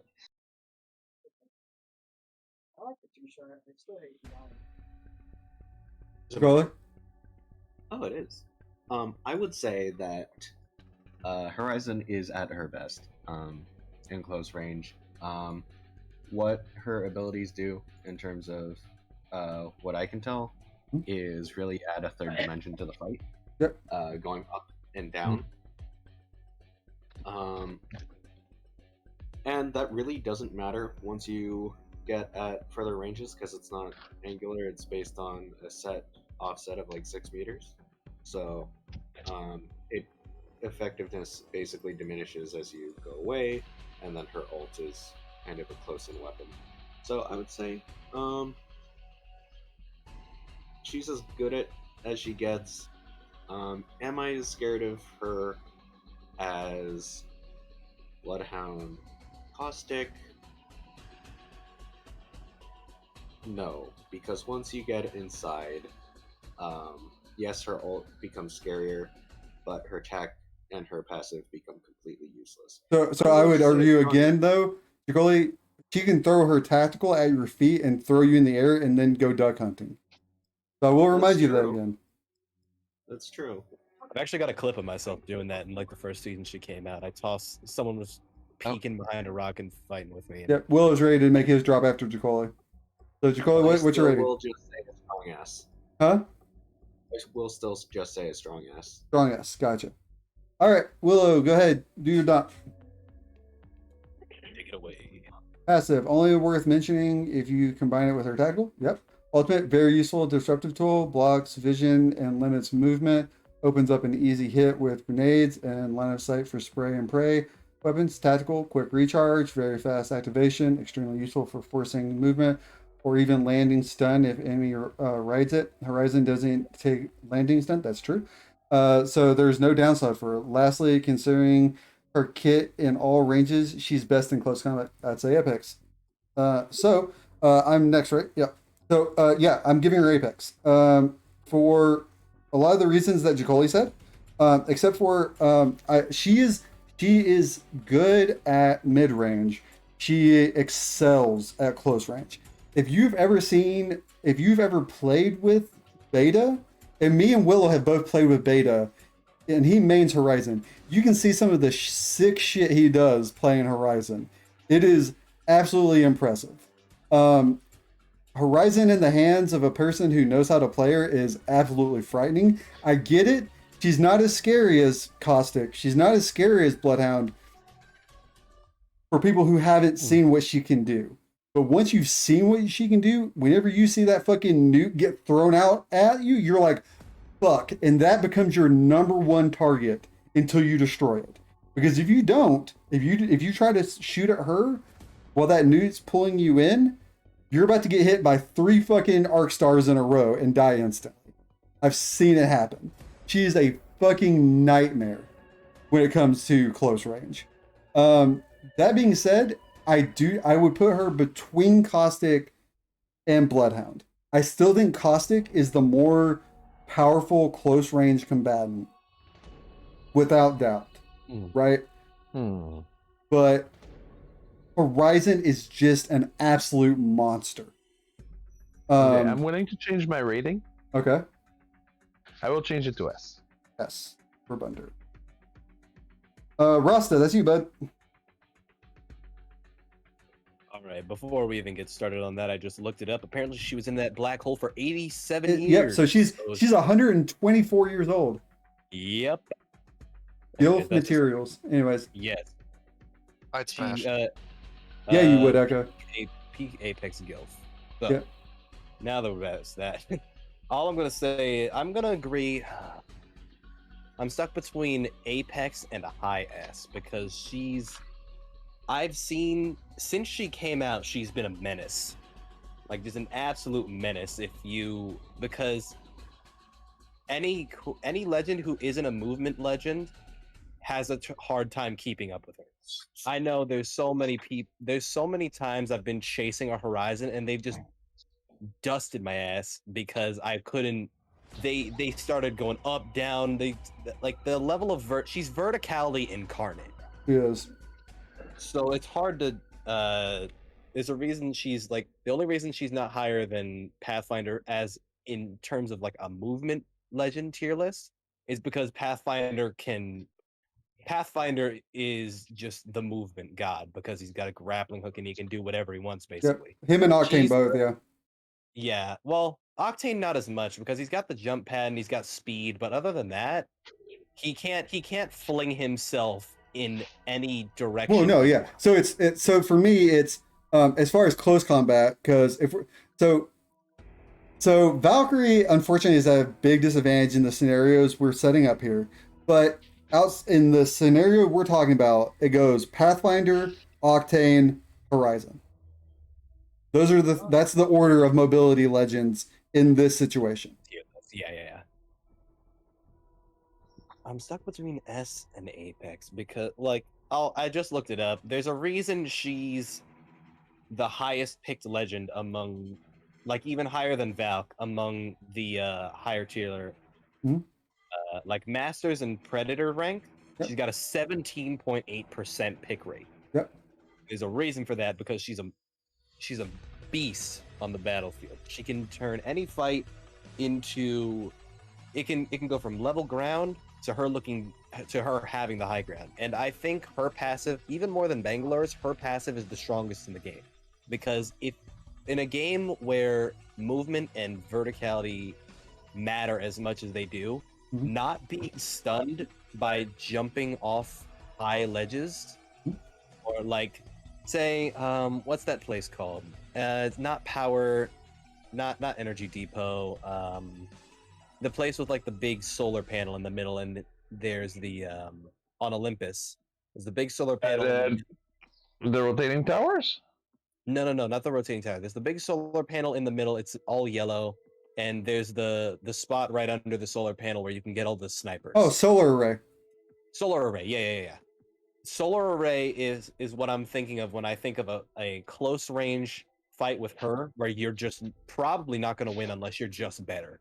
Yep. But if you're on equal footing, there's so many different ways she can wrap around, basically do anything she wants. And not to mention the fact that in air she has better movement control. Yep. So even if you're jumping from the same height and you're not stunned, she can still get around a corner better than you. Yep.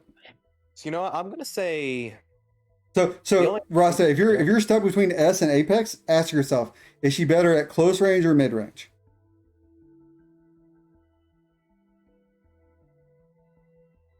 you know what? I do think she's better at close range. So that because would make mid-range is yeah. easier to hit her. So yeah, I'm gonna go with Apex. Willow, do you have anything else to add? The only thing I was gonna say as a downside is if you're too close to your own ult, it's not the hardest thing in the world unless it's Her really ult well doesn't drag played. her. Yeah, her ult doesn't track, and it's not the hardest thing in the world to get out of if you don't have enough grenades and if you have enough space. Yeah, well, no, her own ult won't drag her towards it. So she can throw it literally like, 10 feet away from her, and she won't be pulled towards it. Only enemies. So even your allies, I know allies aren't important right now, but even allies don't get pulled towards, only enemies. Is that true? Oh man, I forgot about that. Like I okay, I haven't mained her since Yeah. like a season after she came out, and she was so broken that I got 1,000 kills with her in one season. So Damn. that should say something. Yep. So, Willow, do you have anything else to add before we close this one out? On the point where she can jump higher than the fucking buildings with her tactical. In 2 seconds, she'll be a dot in the sky with 80% body hitbox, while you'll be a dot on the ground with a 90% head hitbox. That's actually fucking 100% true. Because whenever she's up there and you're down there, every shot she's going to be shooting is a headshot. Everything you're shooting up is going to be like hitting her legs.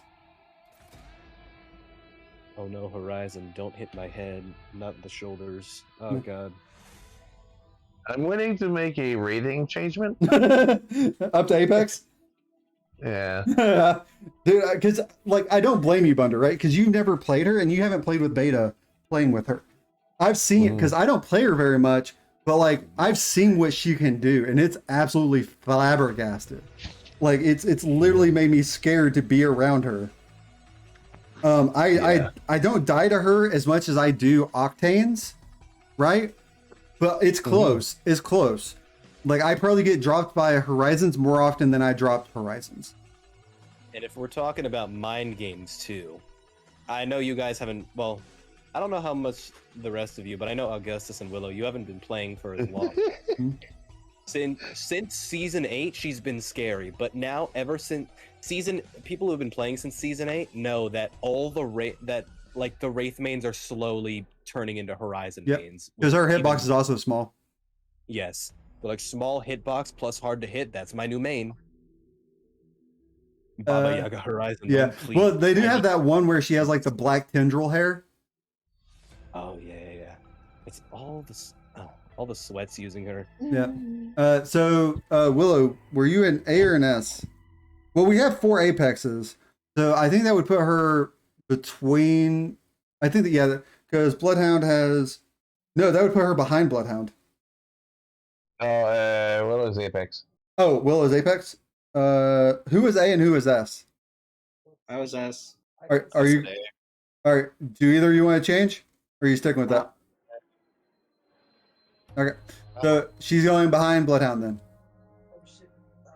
All right, Lifeline. I think that is Echo's turn to go first. Or no, Bunder's. It's Bunder's turn to go first. Because the last one was Willow's turn to go first, but he has to be skipped. Okay, yeah. Will disagrees with the fact that Horizon's going to be No, behind. I agree. I 100%. I only second her in close combat to Caustic. That is the only person I would put ahead of her in close combat. But this is going off the averages of what people have said. Echo said A. Jacoli said S. So that puts her behind Bloodhound. So, Lifeline.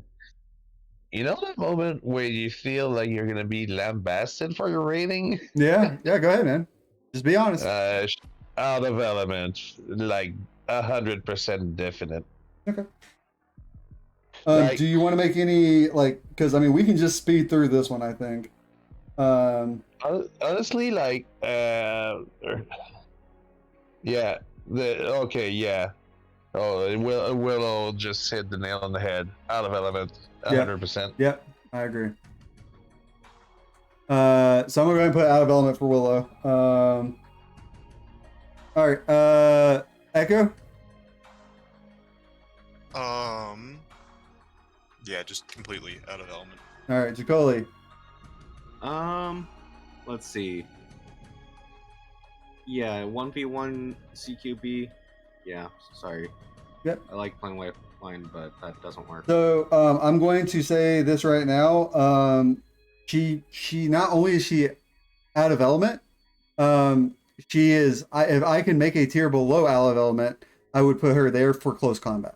That being said, overall, even 1-on-1, she has practicality. Even though her passive is literally gone in 1-on-1, mid range, long range, she has usefulness. Yeah. Close combat, Close range. she's a detriment to herself. Yeah. Yeah. So, Rasta, you're the last one on this one. Yeah, I wouldn't. Okay, so I don't want to say fully out of element because both her drone and her it's tricky to use, but both her drone and her ultimate can be used as quick cover.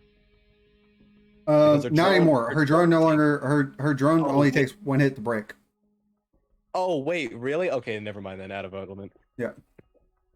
Because I think it was what 45 HP back in the day. Because I was watching a video about her earlier today, but that was one of the nerfs she got before Newcastle dropped. She needs a total rework, honestly. Okay, so out of element by everyone, she is the very bottom of out of element, and I can't imagine anyone being worse. I say that, and we immediately go to talk about. Well, no, actually, okay. I'm gonna hold off on my judgment. Echo, you get first stab at Loba on this one. Yeah, out of element. Ultimately, like using her teleport aggressively or in close range is just like, hey, I'm vulnerable for 5 seconds. Yep. I agree with you wholeheartedly there, and I'm not skipping Jacoli here, but I just want to say I've seen her teleport be useful in close combat one time, and it was Vi who did it, almost completely by accident, but she pulled off some of the sickest shit I've ever seen with a Loba teleportation. So essentially, there was a blind spot, the enemy was running in between it, she threw it over the cover. They didn't see it go over their head, and I'm guessing they didn't hear it. It was a bloodhound when it happened too. So it went over their head, landed on the other side. They came around to try to like ambush her. She wasn't there. She put the bracelet back on, pulled out her gun, went around the corner, and just dumped a mag into his back with him having no idea where she was. Only time I've ever seen her tactical be useful in close combat. And it was that one time only. Yeah, Willow was on the team with us when it happened. Considering this is Apex, it's very likely they didn't hear anything. Yes. Sorry. Anyways, Echo, what was your rating? Out of element. Okay, out of element.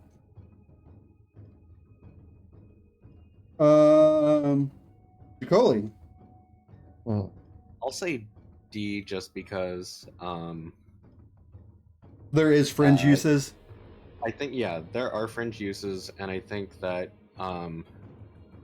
in terms of get out or make distance, even still in close range, like getting behind someone, the ring is better than for example Wraith's Wraith's tactical ability in 1v1 CQC, because it's not as easily trackable, and that's all there is to it.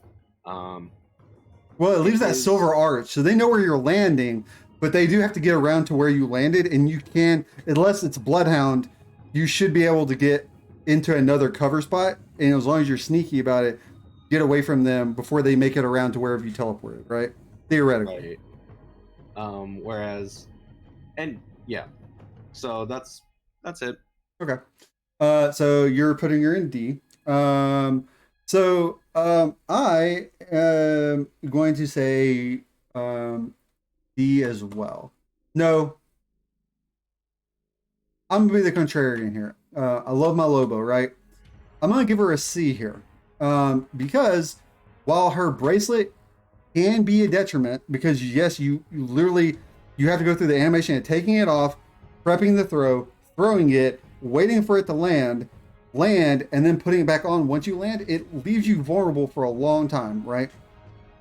That being said, if you're a decent player, you're not going to use it and put yourself into a negative situation, right? You're going to know, okay, if I use this right now, I'm going to end up getting myself fucking killed, right? That being the case, the reason I'm giving her a C is because this is a one-on-one situation. It's not arenas, so there can be loot on the floor, right? In this arena, there could be loot on the floor, and that means that she could see something in the middle of battle. She could see a purple shield nearby and be able to do a hot swap into another shield more easily than any other character. She'd be able to identify, hot swap shield, and keep fighting. Her ultimate, close range, fucking useless. Ultimate's not even going to be a fucking factor, right? But her passive and her tactical, while not ideal, are still potentially beneficial, right? Whereas with Lifeline, I can say there's no fucking use here. She's nothing but hurtful to herself. At least with Loba, I can say there's some usefulness here. Now she is absolutely below Crypto, right? I would not put her above Crypto in C, but I would not drop her down to D. I would say that she is the very bottom of C tier. So that's what I'm putting. Rasta. Yeah, I think. Hold on, we put Crypto in C tier. Yeah, I think. Well, we didn't put Crypto in C tier. Crypto was very derisive. He had B, B, B, C, out of element. So it wasn't that we put him in C. It was like a lot of people wanted him in B. A lot of people wanted him below B, and he just happened to fall in C. Right. I mean, like, just overall, we collectively averaged out to C. I think I'm gonna have to go with D for Loba, just because. No, I completely agree. I understand where you're coming from. On top of all that, the fact that her bracelet is still broken is a problem that they still haven't fixed. Well, that's not Even on if her. you- That's on it Right. on Respawn. But I'm right. I know that. I'm talking about if you were to use her in any fringe situation, there's not even a 100% chance that even if you got the clutchest possible use for close range using her bracelet, it might not even work because the bracelet's broken. So I'm gonna Rasta, I think you'll appreciate this more than most anyone else. In close combat, you can use her tactical to gain high ground in a kind of like in the not lava siphon, the you know where the it has the gondolas with the middle platform that's like 3 stories tall.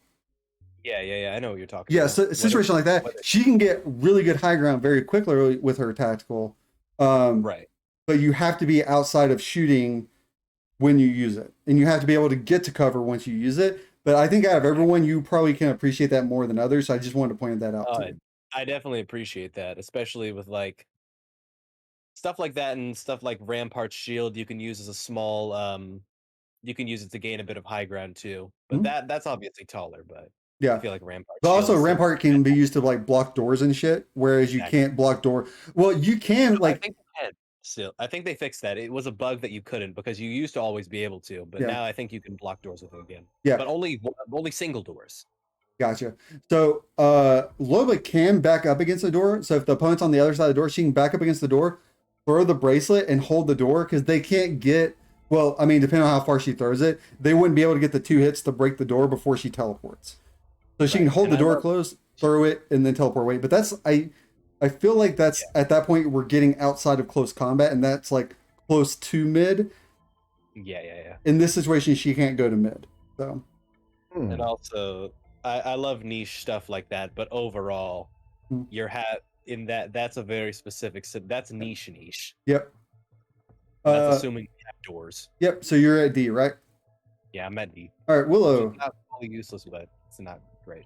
Out of element, in a 1v1, her ult has a self-stun. True. Unless there's 2 shields inside, it's just a quick 50 HP cover. Her tactical is mostly too easy to read and has a short self-stun. And her passive, D for me. I meant D. Sorry, not out of element. I changed her to D later. Okay. D it is for Willow. And Bunder.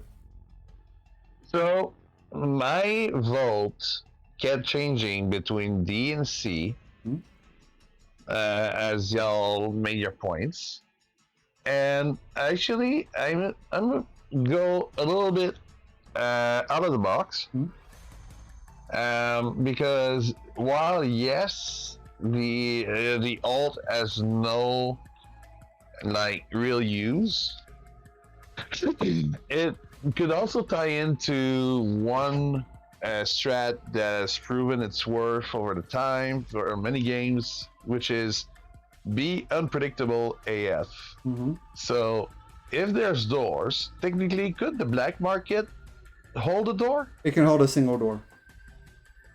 Okay, so you could use the black market to hold a door and Get like distance to heal. rotate out with the bracelet or stuff like that. Holy shit, it's a battle boys! What the Or fuck, you know, Ross? I don't know. Uh, Or the black market. It sounds weird. Okay, hear me out. Technically, you could use the black market as some kind of I don't have the right word for it. It's not cover, but it's it's an additional like, 50 HP, which is not. Well, it's that- not great, but it's helpful. It is. It's more Yeah. health. It's the same thing as Gibby's arm shield, right? It's a little more buffer of health while you're reloading or while you're trying to get a shield sell off or something like that, Mhm. right?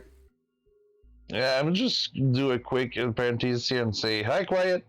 Yeah, heck with it. Hey, quit. Because of that, and because I feel like there's slightly more use out of Loba rather than Wraith, Mhm. I'm gonna put Loba at low C. Low C. Okay. So that averages us out to high D then. Okay. Which, I hate to see my girl there, but it is what it is. Mad Maggie, that was Rasta's save. So Rasta, you get first stab at Mad Maggie. Here we go. All right. So, as someone who's been watching Maggie get clowned on since she was released last season, I've got some opinions on Maggie. So, first of all, her passive. As long as she's got a shotgun, she's a menace at close range because she's not slowed. She Yep. does not have the same weapon slow as everyone. Yeah, she's So- not as fast as a boosted Octane, No. but she is noticeably faster than other characters. She has the same speed As a holding a sprint. shotgun as if she had him holstered. Yep. Which I've found. I know this isn't part of the thing, but I've found that if you're running out of ring and that you can see a team waiting for you out there, you can get away a lot faster and have something to defend yourself with when you're on the outside. Yep. So if you're running away from someone and they're trying to catch up to you without a gun, you can just turn around and you're holding a shotgun. Yep. That being said,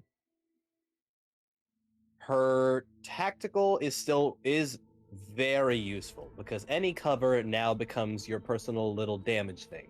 Yep. And if you charge at them while they're trying to reposition away from the burning wall of flame, the burning little drill of flame that you got, then you can pretty much trap them in between that or force them out into a more open area. You do have to be at least decent with shotguns for her to be optimal, which is a point down because I know not a lot of people, not everyone loves shotguns because they're a bit more difficult to use because they're high risk, high reward, and some of the rewards aren't even that great. Looking at you, Eva. Yeah. But the Eva's not as bad as I remember, but it's Still still not not good. great. Yeah. But her ultimate. I've seen a lot of people say that her ultimate. I know this is basically just me damage controlling for Maggie right now. Yeah. I've seen a lot of people say that her ultimate is useless, but what I've noticed is that even at close range, it's useful because it may, after 2 bounces, if there's an enemy near it, it explodes and they're stunned for a good bit of time. I can't remember the exact amount of time, but anywhere from like 1 to 2 seconds, they're stunned and they're also blasted into the air if they're at the right angle.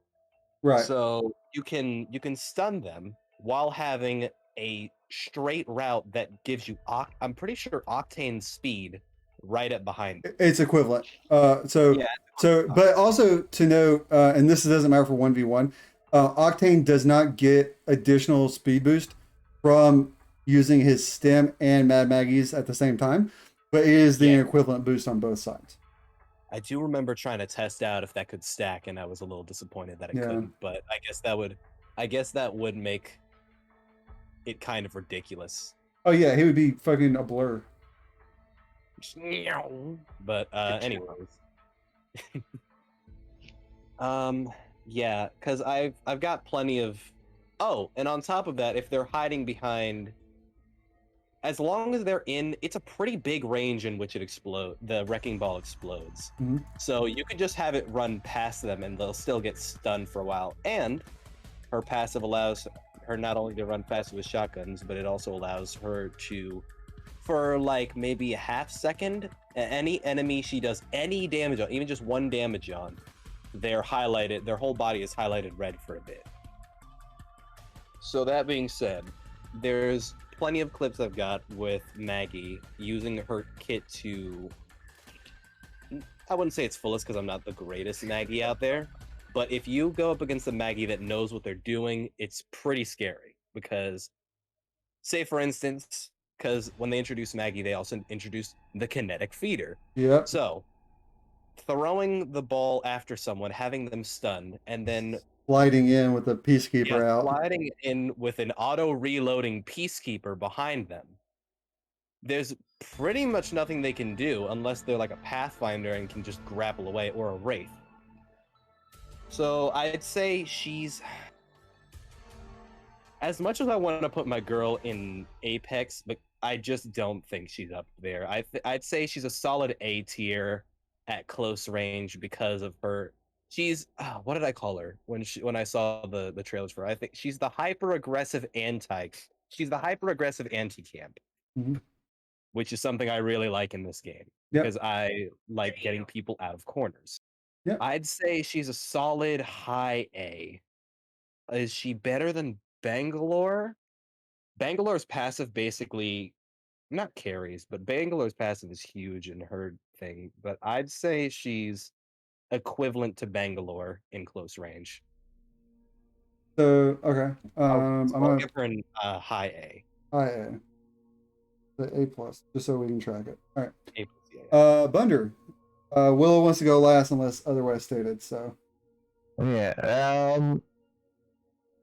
I will say that Mad Maggie. For now, I'm still dueling between A and S. Her passive, being able to get Digitread if you hurt your enemy, even if it's for a second. Running faster with shotguns. Her attack is an absolute fucking nightmare. But her ult is just a smidge too unreliable because of the bounce. And it can bounce pretty much everywhere. Does this... because my rhetoric is... we put Gibby at S, and Gibby's passive and attack are great, and ult can be good. And I feel it's the same thing with Maggie here. Passive and attack are great, and their ult can be good. Yeah, I'll go with my gut. I'll say yes. yes. And I will remind you that a lot of people would have put Gibby into Apex if it wasn't for him being better at mid range over short range or close range. Mm-hmm. So he Also, was it? one or two more things I forgot to mention is that a lot of people, since for some reason her pick rate is lower than Crypto's. I'm pretty sure she's tied with Crypto for the lowest pick rate because not a lot of people have gotten her. Mhm. But not a lot of people realize that her ultimate can break open doors. Like, it's not stopped or anything. It just goes through doors like they're paper. And if there's an And enemy her- on the other side of it, it will blow up on them, stun them, Yes. and fling them across the fucking room. Exactly. And not only that, her tactical, if you angle it, I still haven't gotten it down right, but sometimes if you angle it at the floor, it can like bounce up and stick upwards, so it's just a jet of flame shooting out of the floor. Yeah. But that's pretty. That might just be a bug. I'm gonna be honest. Probably is. Echo, What's up? Maggie. Maggie. I think her ability to negate cover is useful at this range. A. Hey. Okay. A. Carly. I don't. Oops, sorry. Go ahead. Okay. Yeah, I feel like. Actually, you know what? Apex. I feel like because she is at her best here, but she lacks some of the things that make her particularly. I'm dumb. Just ignore me. She's Apex. Apex. Okay. Her best. Yeah, Jacoli. I'm going to say S. Actually, I think that critically, a lot of these characters are better at closing distance or at breaking distance, and that's where they really shine. And I think that Maggie is one of those. And I think it's wrong to say that she's at her best at close quarters. Aside from that, all of her abilities are pretty useful at close quarters. So, S. Okay, so S for Jacoli. I'm gonna say Apex. And here's why. One, let's start with her passive.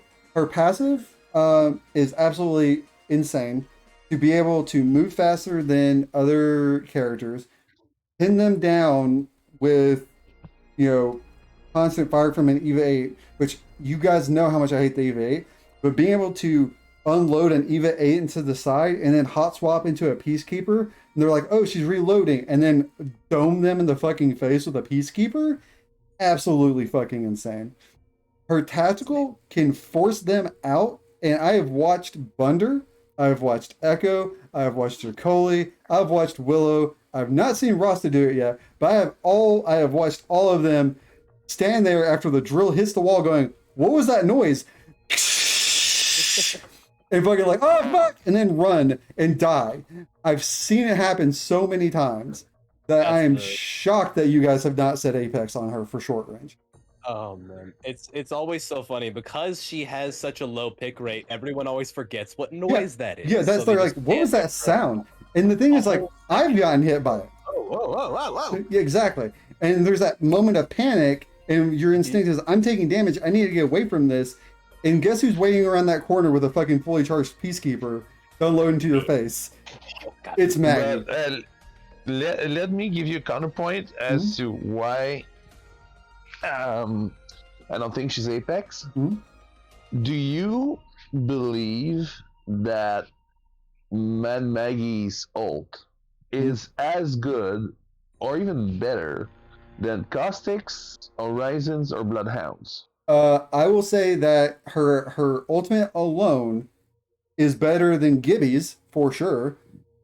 And I will say in a 1v1, it is on par with at least Horizons. Maybe not Bloodhounds, definitely not Caustics.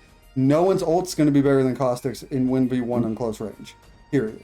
But Yeah, I'm putting her in Apex. Yeah. But I'll say I'm not sure I can agree with you compared to Horizon. Because, correct me if I'm wrong, but as soon as there's any kind of freaking obstacles or anything, the wrecking ball is going to bounce off and go all over the place. Yes, but it won't blow up on you. Yes, you will be but moving then- faster, and you will be able to slide further, which means that you get faster PK charges, faster PK recharges, and you're a harder target to hit because you're sliding. So yes, there is a chance it won't hit them. That is a possibility, unless you're literally like face to face. Which guess what? You're Maggie. You're gonna want to be face to face with them anyways. And if it hits them, it's going to stun them. And while they're stunned, you are going to kill them in a 1v1. But by sheer nature that the movement is randomized because of Oh, the it's not random. bounce It's not mechanic. random. It's not random. It goes left, right, left, right. So like where you throw it, there's a straight line and it zigzags on that straight line. until it hits something, and then it bounces at an angle from where it hit, and it keeps zigzagging left and right. So it's not random. But you just said If it. you're hitting a but- wall straight on, it'll just bounce straight back. There's nothing. It's not But- random. It's a very set pattern that you just have to kind of Learn. And also on top of that, the stun itself isn't always the Okay. goal of it. The other half of the wrecking ball is that it drops down speed pads. Yep. That the entire team can use. And sometimes I'll even toss it into a room, like if I'm in a small room with a bunch of other people, I'll toss it around to 1, create confusion, 2, make it so I can get out a little quicker, and 3, people are easily confused when they start running faster than they meant to. Yep. So they could go and try and time a perfect like wall bounce, or not wall bounce, like a perfect slide around a corner, but they just keep going and it confuses them. So Yep. as long as you know, because even if you toss it at a wall just to see what'll happen, like if you're in a small cube of a room, you can just Okay. toss it at a wall. It will be a bit more random because you will have to, because you don't know exactly where it's going to bounce if it's mid-air bouncing off walls and stuff. But But- the randomness can play to your favor. But if you want it to be more strategic, you can it's not super difficult once you practice with it a little bit to know what the pattern will be. Yes. So I am not discrediting the speed pad value and Mhm. effectiveness. Right. I am disputing the usefulness because of the fact that the wrecking ball explodes on the enemies, so there's a stun effect. And on a crazy close quarter fight where everyone is moving, you might never see that wrecking ball explode. True. Because I will say, yes, there's a pattern, but the pattern means nothing if it bounces on obstacles and walls and then goes in a direction you don't expect. Whereas, if you throw Horizon's ult, you know exactly where it is, you know exactly what it's going to do. If you throw the Caustic ult, you know exactly what it's going to do, you know exactly where it's going to be. Same thing with Bloodhound. When you do the ult, you know exactly what it is. Whereas Mad Maggie's ult, by its nature that it's zigzagging, by the nature that it bounces, it is not a set effect. And to me, even though it is good, like the speed boost being equivalent to Octane, it's real great. So I do But- love the fact that we're arguing more over Mad Maggie than any other legend up to this point. Yes. However, I will say this. So, Bunder, again, the only reason that Gibby is not in Apex is because he's going to be in Apex at mid-range, right? We know that he's going to be Apex at mid-range.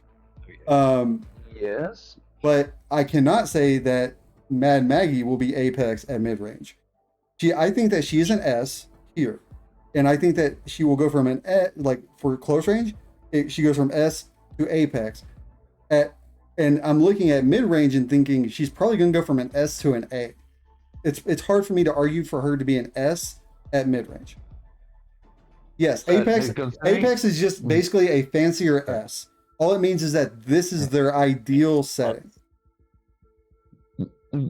I will say though, Hmm? like this is gonna be the last I say about this, because honestly we've been a long time on Mad Maggie. Yeah. And Jacoli and Echo haven't even got to weigh in yet. Oh my god, that's true. Mhm.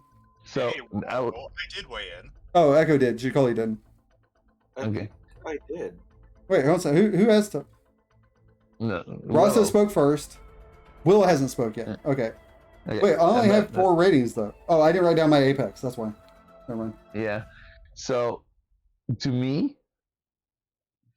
I don't think Mad McGee is Apex material at all.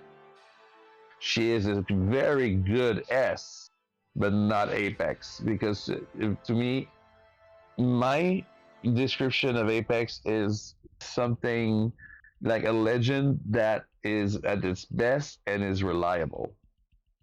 But okay, so Against- you're so hyper focused on her ult that you're ignoring the benefits of her tactical and her passive, which alone But that's why- I think that if we just took away her her ult, she would still be S tier just on her passive. And tactical, the S is what makes her Apex because it's just another benefit. It's benefit. There's no downside to play Maggie in close range on 1v1. That's so agree to disagree, Bunder. You say S, that's Yeah. fine. That's fine. Okay. Willow, what's your weigh-in? I know you probably have a ton that you've been waiting to type out because I've seen what you've been saying, and I agree with what you've been saying.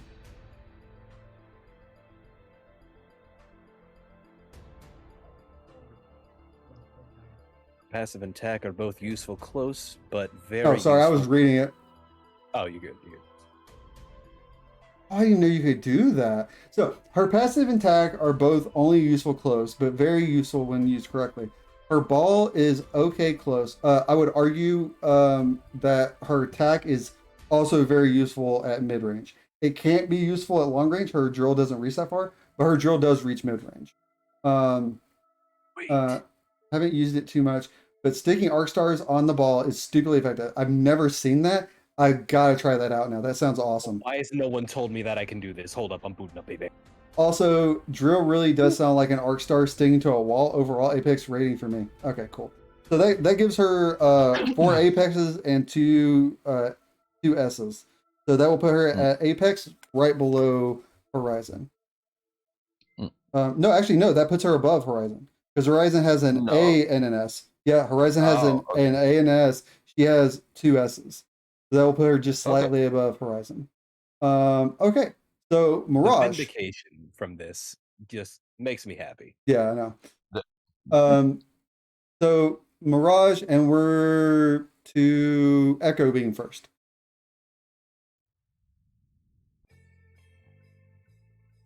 Echo? I don't see his kit being particularly useful here. Like nothing here makes it better than at any other range. Right? Okay. And especially in a 1v1, because I will argue that like the invisibility healing or his passive is good at close range, but it's also better at longer ranges. Well, but that's only going to be not 1v1, right? You're never going to get his invisibility with 1v1. Yeah, and I mean his ult is good at close range, but it's pretty easy to just be like, oh yes, the one that's shooting at me. So like I don't know, it's okay. B, C, B? Okay. Yeah.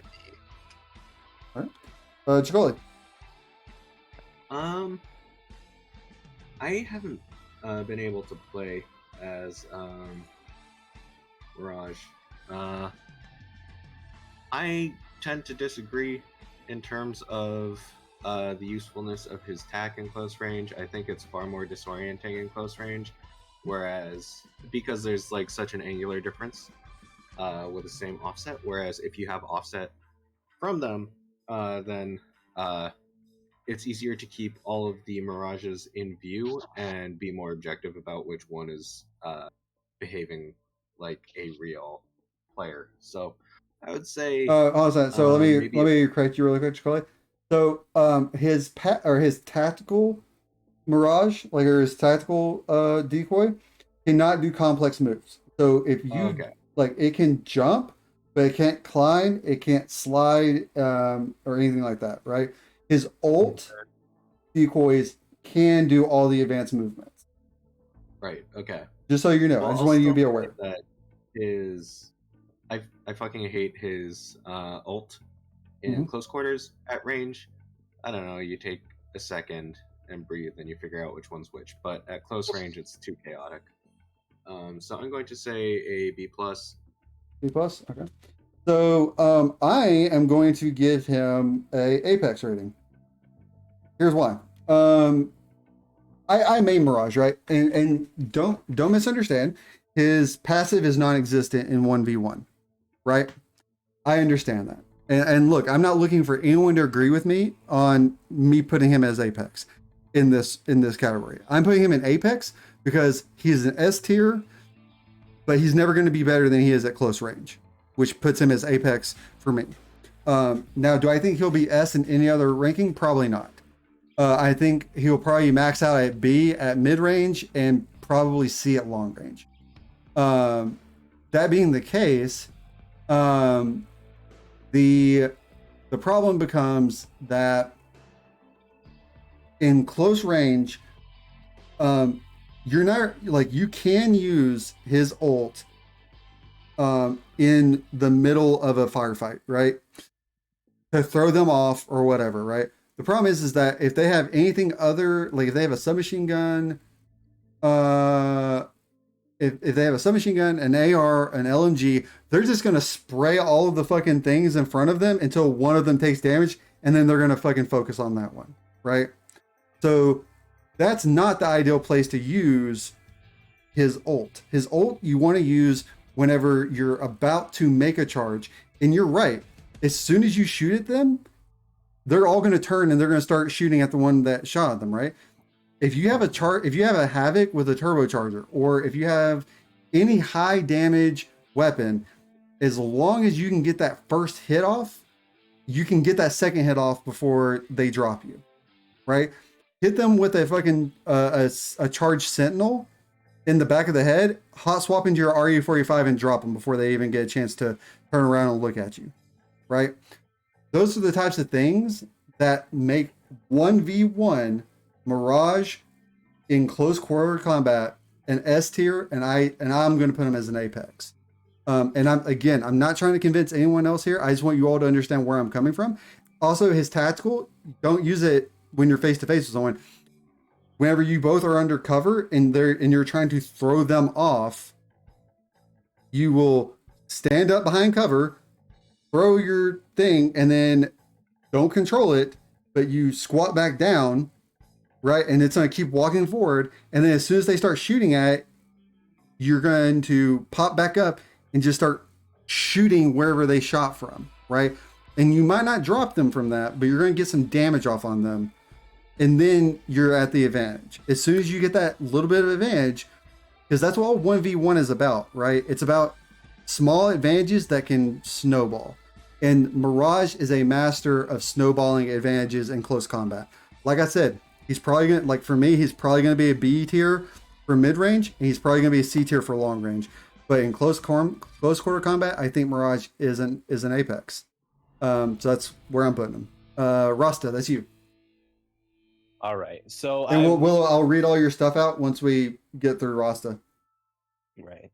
For me, Mirage, I love Mirage. I love using Mirage when I'm not feeling like, being sweaty with Pathfinder or messing around, like getting in people's faces with Maggie. Mirage is my third go-to because he's so much fun to use, especially at close range. I was juggling between B and S because his whole kit basically revolves around how well the other person knows the clues and tells of Mirage. Because if they don't know it too well, you can get some crazy shit off. I can't tell you how many times I've clutched a banner grab run, what's it called? That no name, the place that they still haven't given a name to on Kings Canyon, that's basically third-party city, the big cliff with 3 levels. Yep. I can't tell you how many times as Mirage I've run away from there to heal and clutched a banner grab run going back up and back down while so many teams are fighting because he's so unpredictable, or you can be so unpredictable with it, and if you know how other players react, you can be a Mirage god. Yep. Because it's all about mind game with him. So his whole thing basically his usefulness basically revolves around how good are you at playing, at how much do you know Apex psychology, and how much do other people know Mirage psychology. Well, because also it like if the person knows you, they might be better at picking it off. So I've actually used a Mirage clone, right? Left it standing in one spot and then walked out in front of someone, and they didn't shoot me because they thought I was the Mirage. Right, yeah. And then I got into a different cover. They rushed the other cover, and then I just domed them. So But anyways, sorry. Go ahead. This is your time. Yeah. Like playing as a decoy, running into walls at like an angle so it looks like you're the decoy. Yep. It's all about how well you know how other players think and how much other players act. So because it's so dependent on that, I don't think I can give him S tier, but I will give him a high A tier just because there's the amount of times I've clutched with him is proof enough to me that he's got something. Yeah. He's got something good. All right. So I'm gonna read Willow's now. I don't know, man. So many of them can be really confusing, but at the same time, having his tag and ult up at the same time is a bit easy to see through. Also, don't forget that at close range, his ult warning flash is much more visible, and you'll know which one is real before you even take a shot. He plays best from behind cover to bamboozle enemies, but after that, he loses all advantages. That tiny advantage can give you the edge, but that's it. B from Woo, and that leaves Bunder. Yeah. I will say Mirage to me is a strong B. Yeah. Mirage can make things work with the bamboozle and the decoy, but if you have even a bit of experience fighting against Mirage, it's easy to rack up discipline and take an extra second to see where the real player would be and negating most of the advantages. But if you're playing the aggressive bamboozle, you can get things done. But I'm going to be conservative on this one and go with B. Oh, sorry. So with B, that's actually going to put him averaging everyone out with. So with my Apex and the 1A he has, that's actually going to put him at the bottom of A. Very bottom of A. So literally anyone who gets one more A or one more anything, because it's 4 Bs, an A, and an Apex. So the Apex, my Apex is what brought him up to A. Okay, Octane. Jacoli, do you even have Octane? I do not have Octane. Yeah. I've seen Octane used very well. Yep. Again, I'd say that he's an assaulter or a closer as opposed to a dedicated CQC fighter. So I'll give him an A. The reason I'm not giving him an S is he too skinny. Well, yeah. So go ahead. That's it. The fact that he's fast is nice. The fact that he can throw jump pads at people's feet to piss them off is nice. Yep. So Apex, straight up. The thing is that he is not going to do very well in any of the other categories up until the final one, the all around.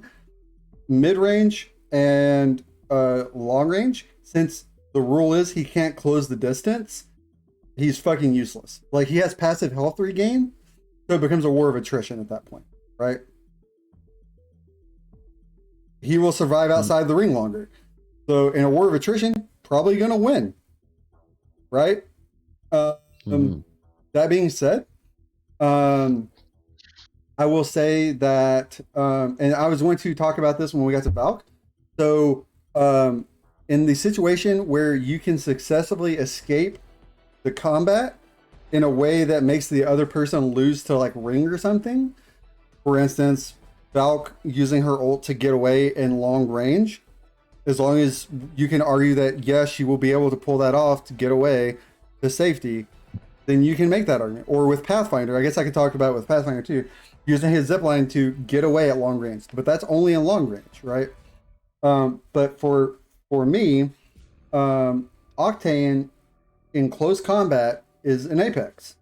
And I know that sounds like I'm just giving Apex ratings away like candy.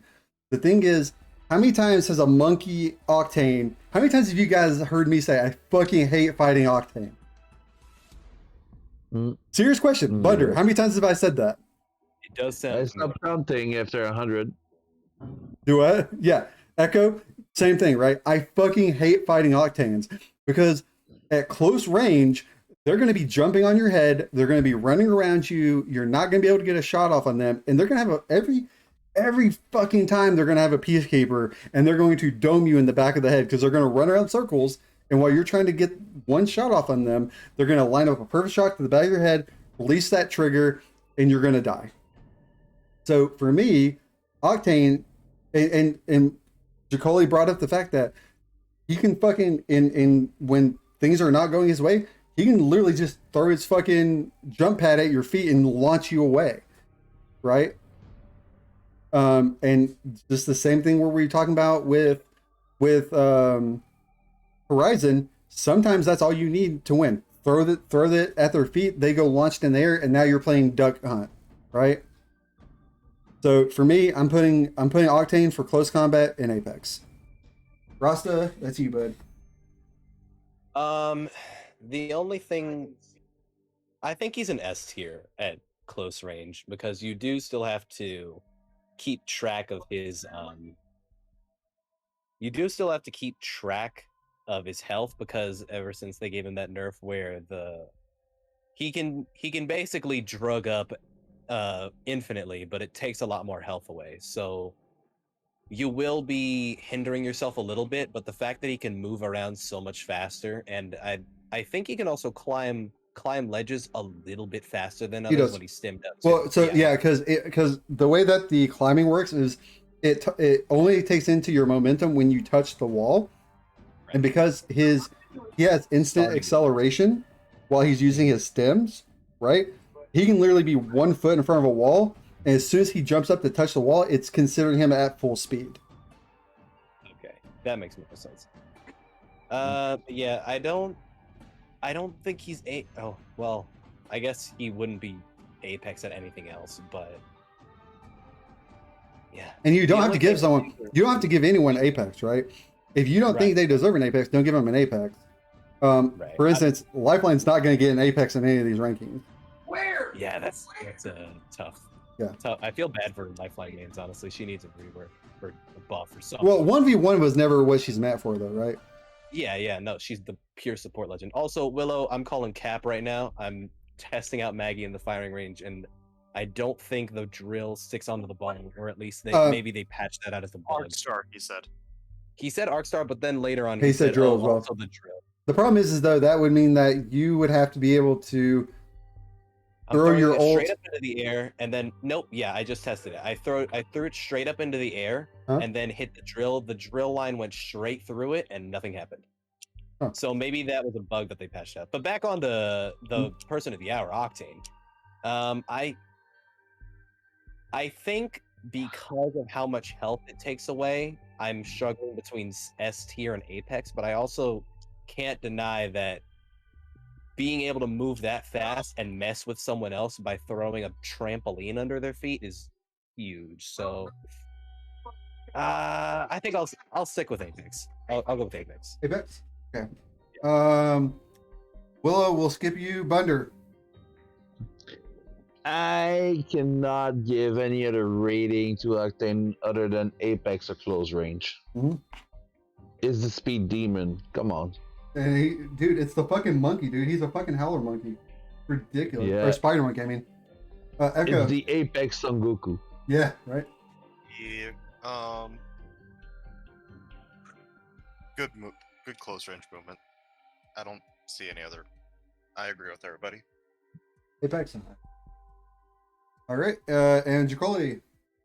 Oh yeah, Jacoli, you gave her an A. I did. All right, so Willow, go ahead.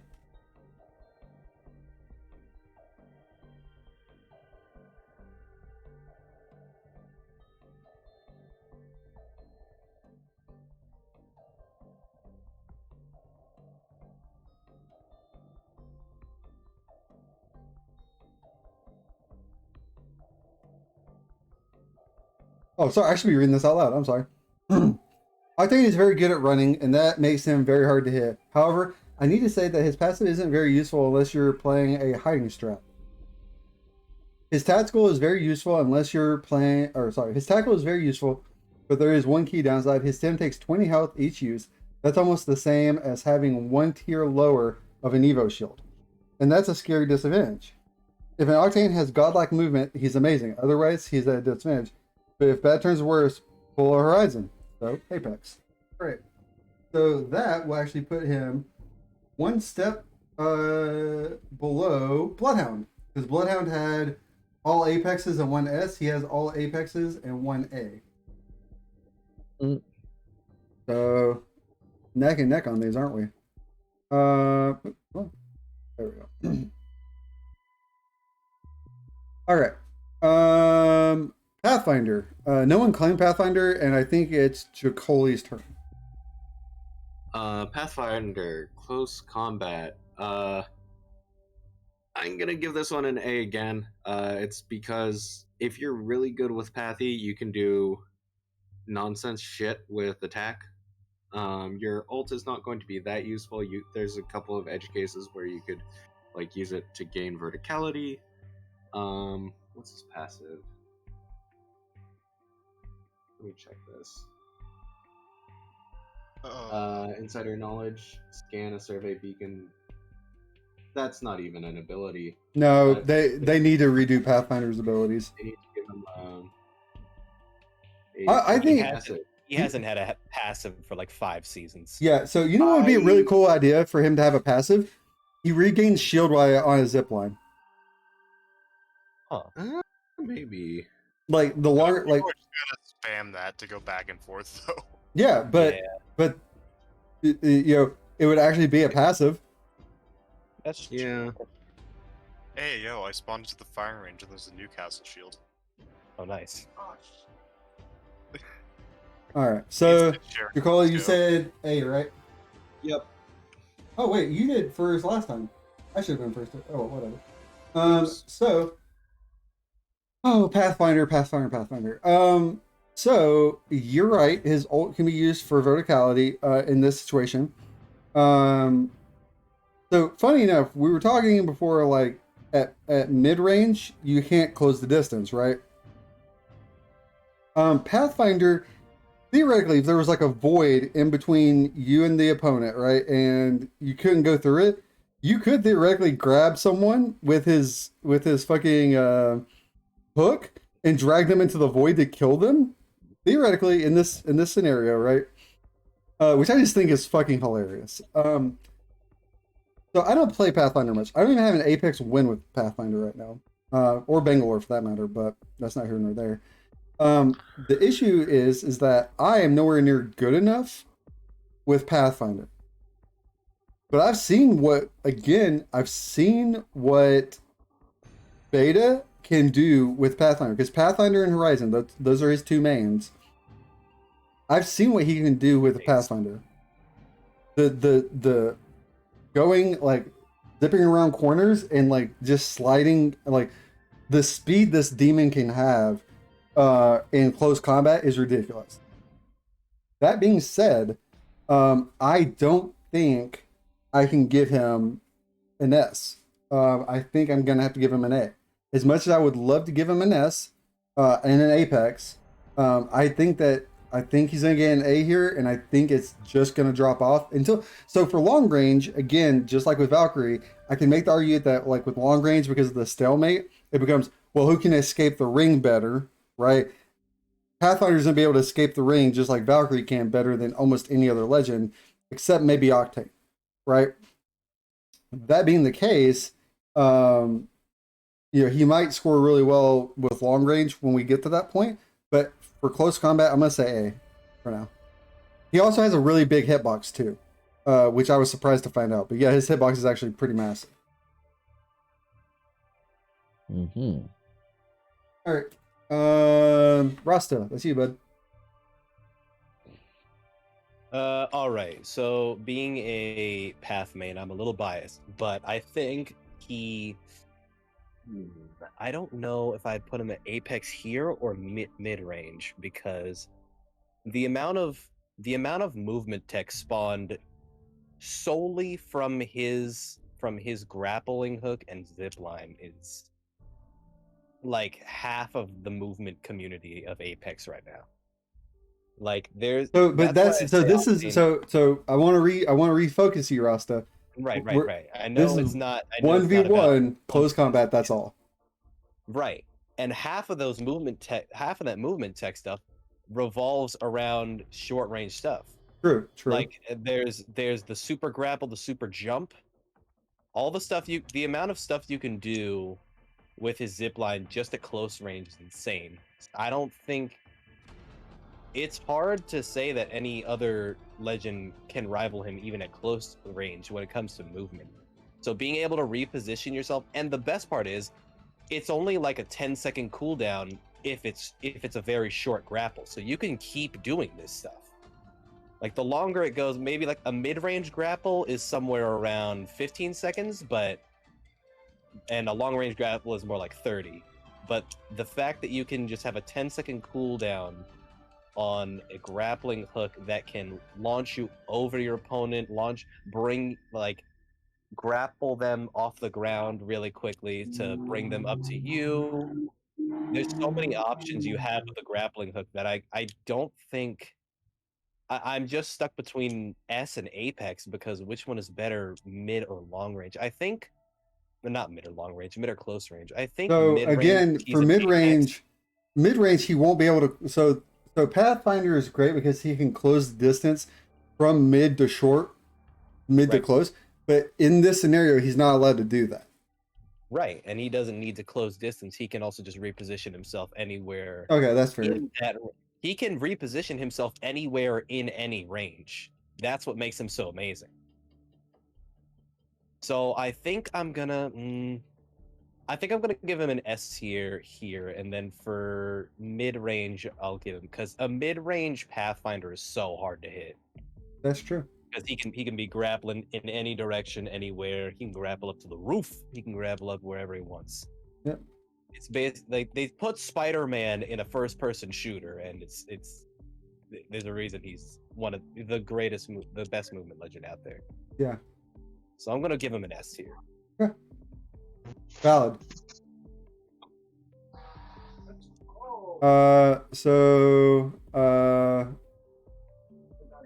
Willow hasn't said that they're ready yet, so Bunder. Me and Willow. All right. fine. So Pathfinder. In close range, he has good utility to move, but it's not the be all end all, and an experienced player can shut that down. So I'm gonna go with a modest A. Okay. The mobility cannot be. Wait, Rusta, understated. did you say S or Apex? Said S for S. close Okay, range. cool. Sorry, Bunder, go ahead. Yeah, so the mobility cannot be understated, but at the same time, that same mobility, when you're facing a Pathfinder, you can start to expect that mobility because it's the actual entire shtick of Pathfinder. The passive, non-existent. So, and the zipline can be middling to good.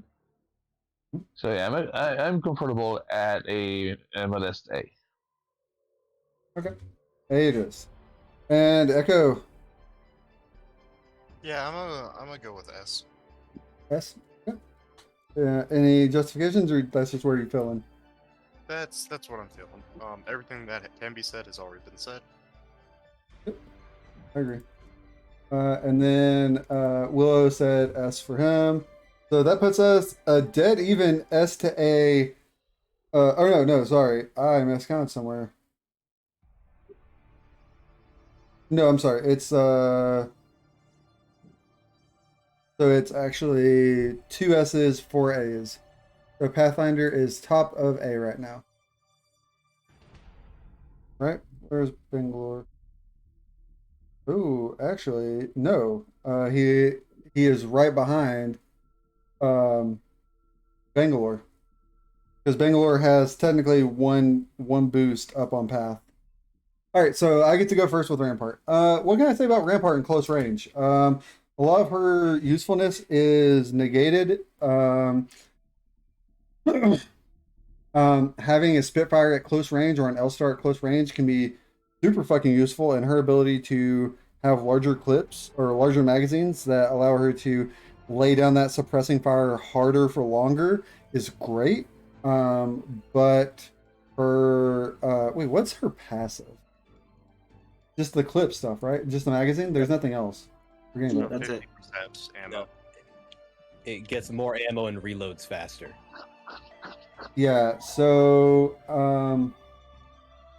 The LMGs and Sheila reload faster for her. yeah, so Sheila is absolutely a monster. I've been dropped by Sheila so many times at mid range. At close range, the majority of the time I can drop them before they can drop me with Sheila.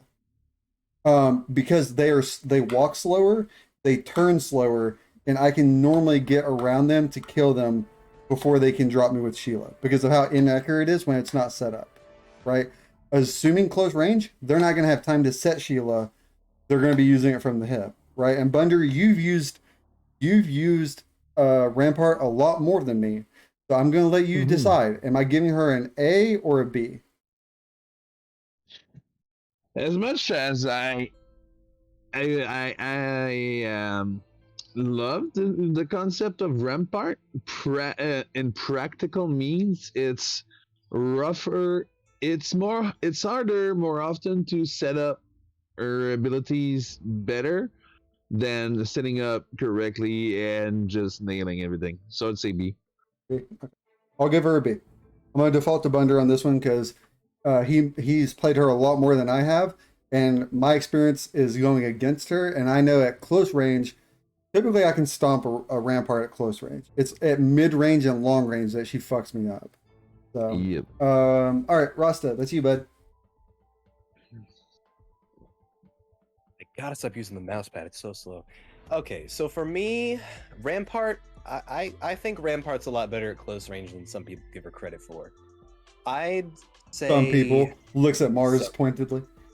Yeah, it just stares through your soul. No, Yeah. I'm kidding. No, I don't think I'd put her much higher. I'd say like low A, high B, but that's only because I think Sheila, if you use it right, I've dropped so many people at close range. I've squad wiped with Sheila at close range with what I just said with Sheila at close range. The because as long as you rev it up beforehand, you don't even have to zoom in too much because you can toggle the zoom from like what is it, 1 times to 4 times, something like that. I don't remember the exact zoom, but as long as you leave it unzoomed, it's basically a third gun that you don't have to reload for 300 ammo. Her walls can also be used pretty good, even if it's just absorbing a few shots. You can spam down walls a lot faster than you think, than you expect, because they buffed her recently for that. Even Yeah, if the she got wall isn't all the what way up- boost did they give her? Like I think her Hold on, let me go. Rampart. because there was a Buff. boost this season. I just can't remember everything it did. Yeah, season 13 buff. Let me pull that up. If this gaming article would just get to the point.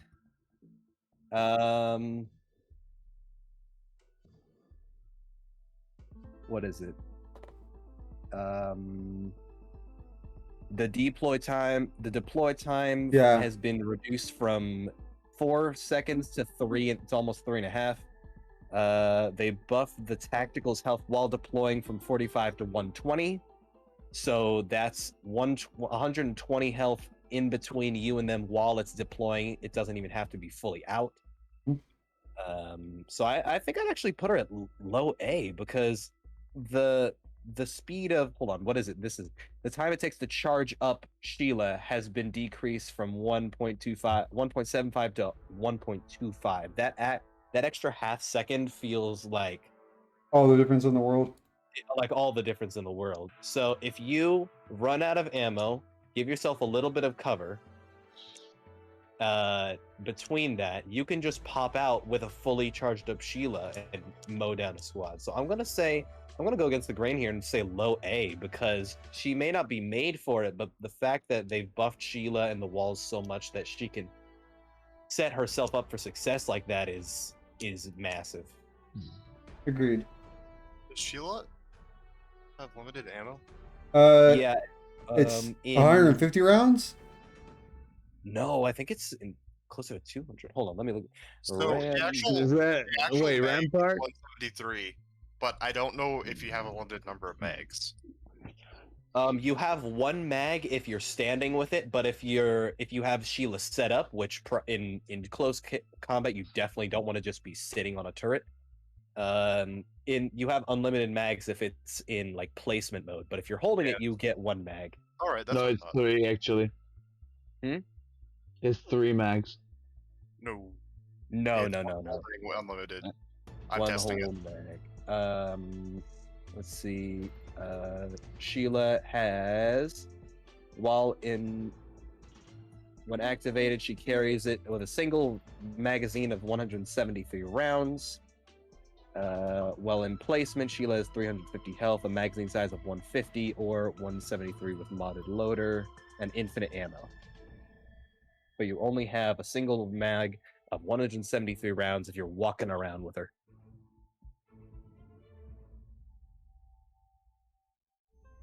All right. Okay, so so we need to and do also more you can combat with this.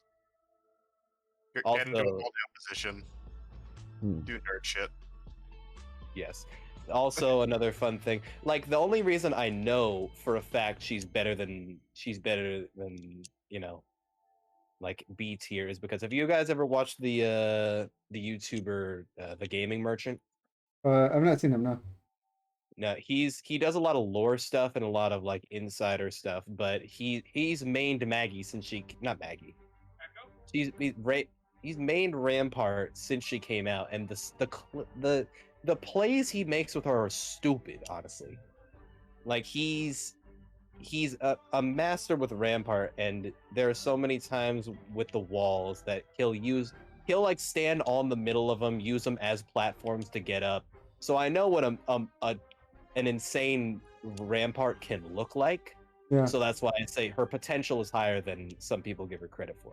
Okay. Not you specifically, but a lot No, of no, people are overall, like, I understand. Rampart. What is this, Fortnite? Yeah. All right. So you gave her an A. Yeah, So low A. Willow.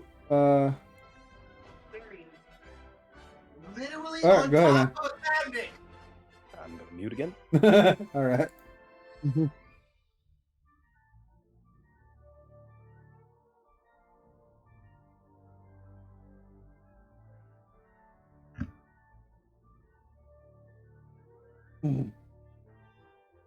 All right. Echo is on BRB. Rampart throwing 3 covers, then whipping out Sheila is one of the biggest fuck you moves in the game. But since that's better mid range, I'll stick with S. Okay. So you're gonna give her S here, and I'm assuming mid range you're gonna give her an Apex. All right. So Bunder. As for close range, I will say high B. Okay. Yeah. All right. Echo said be right back. So did you call it? I'm also gonna say, actually, I'm gonna make that a weak A. All right, well, that'll average her out 10 A either way. Yeah. So- Unlike other legends, she kind of has the ability to force you to take a direction and then hold that breach with something pretty withering, which is nothing to scoff at, but it can be worked around by a lot of different legends who have AoE attacks. So, Okay. I'm inclined to agree with you there. So I think she's sitting at the bottom. Wait, where's Mirage? No, she's actually below Mirage. Right? Yeah, that averages out below Mirage. All right, so Revenant and Rasta, it's you. That's nice because I used to main him for a bit. I know, that's why I'm Okay. saying you. So Revenant, ooh, okay, Revenant at close range. Being able to okay, well, I'm gonna start with his passive because depending on where the enemy is, that can either be a detriment to you or a huge advantage. Because if an enemy is trying to get upstairs on an area and there's a window, you're gonna be able to get up there quicker just because you can Spider-Man your way up the wall. Being able to crab walk around and at the same speed as walking makes you a smaller target too, but he's also got a pretty big hitbox already. Yeah, and his So, head kind of- becomes the predominant hitbox whenever he's crawling. Yeah, that's true. You also can't like crouch spam with him just because of how his passive works, because he crouches slower. I think. He does. I think he he crouches and stands slower. Yeah. Yeah, it's not instant. It's tougher to hit. It's tougher to crouch spam with him unless you do it right. You kind of gotta crab, walk, back and forth. His being able to cancel any Legend's ability is pretty big, but I don't think it's quite enough to make him like Rampart being able to just pull out a full minigun and mow you down if you don't stop her in time is, I'd say, more useful than his tactical. His Yeah. ultimate is also pretty much useless at close range unless you have a good hiding spot for it, and even then, you can see that shit from a mile away whenever it's put down. So I'd say I don't think he's at his best at close range. I'd say he's probably better at mid range. Probably. So I'll give him a solid B tier for close range because being able to do 10 damage with a slight blind for like a quarter second and cancel any abilities and mess up your opponent's strategy. Because I know, for a second your brain is like, oh, I just got hit by something. I should blah blah blah out of this, and then you can't.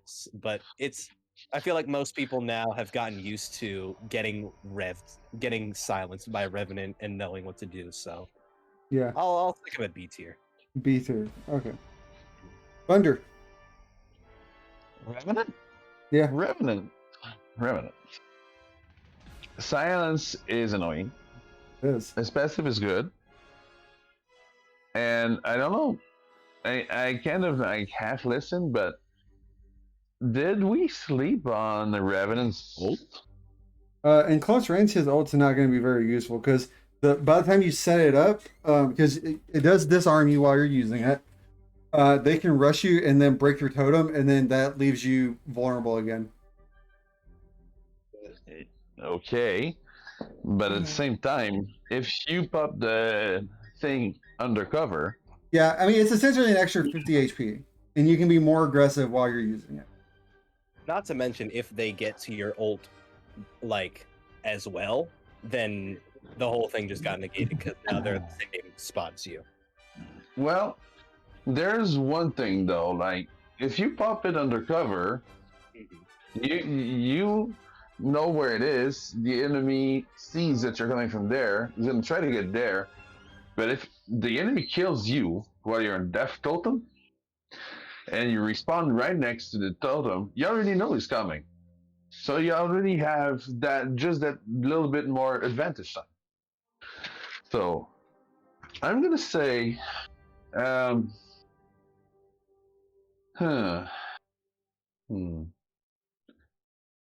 torn again between A and S.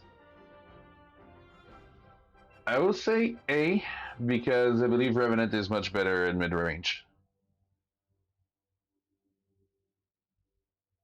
Echo's not back yet. Jagoli. I don't have Revenant, but I hate Revenant close in. The ability to silence. Yeah, as a Valk main, it's your fucking bane of your existence, isn't it? Yeah, it kind of is. It can kill your mobility. It can kill your strategy. And then Death Totem. I think there are ways to use it right in close quarters, especially if there's cover and concealment and structures. So I'm actually going to say Apex, because when he's at a distance, it's like whatever, just kill him. It's fine. So what are you giving him? Apex. Apex, gotcha. Apex at close. All right. Okay, I can understand. So I am going to actually give him a C, close range. Specifically because his tactical is a detriment because it makes his head his passive, sorry, is a detriment because at close range you can't bob weave as well because you're slower at bob weave. Your head takes up more of your hitbox, so you're more likely to get more headshots. And while it is good during the initial phases of this scenario, where you're both entering the arena and you don't know exactly where each other are, as soon as you're spotted, it becomes a detriment, right?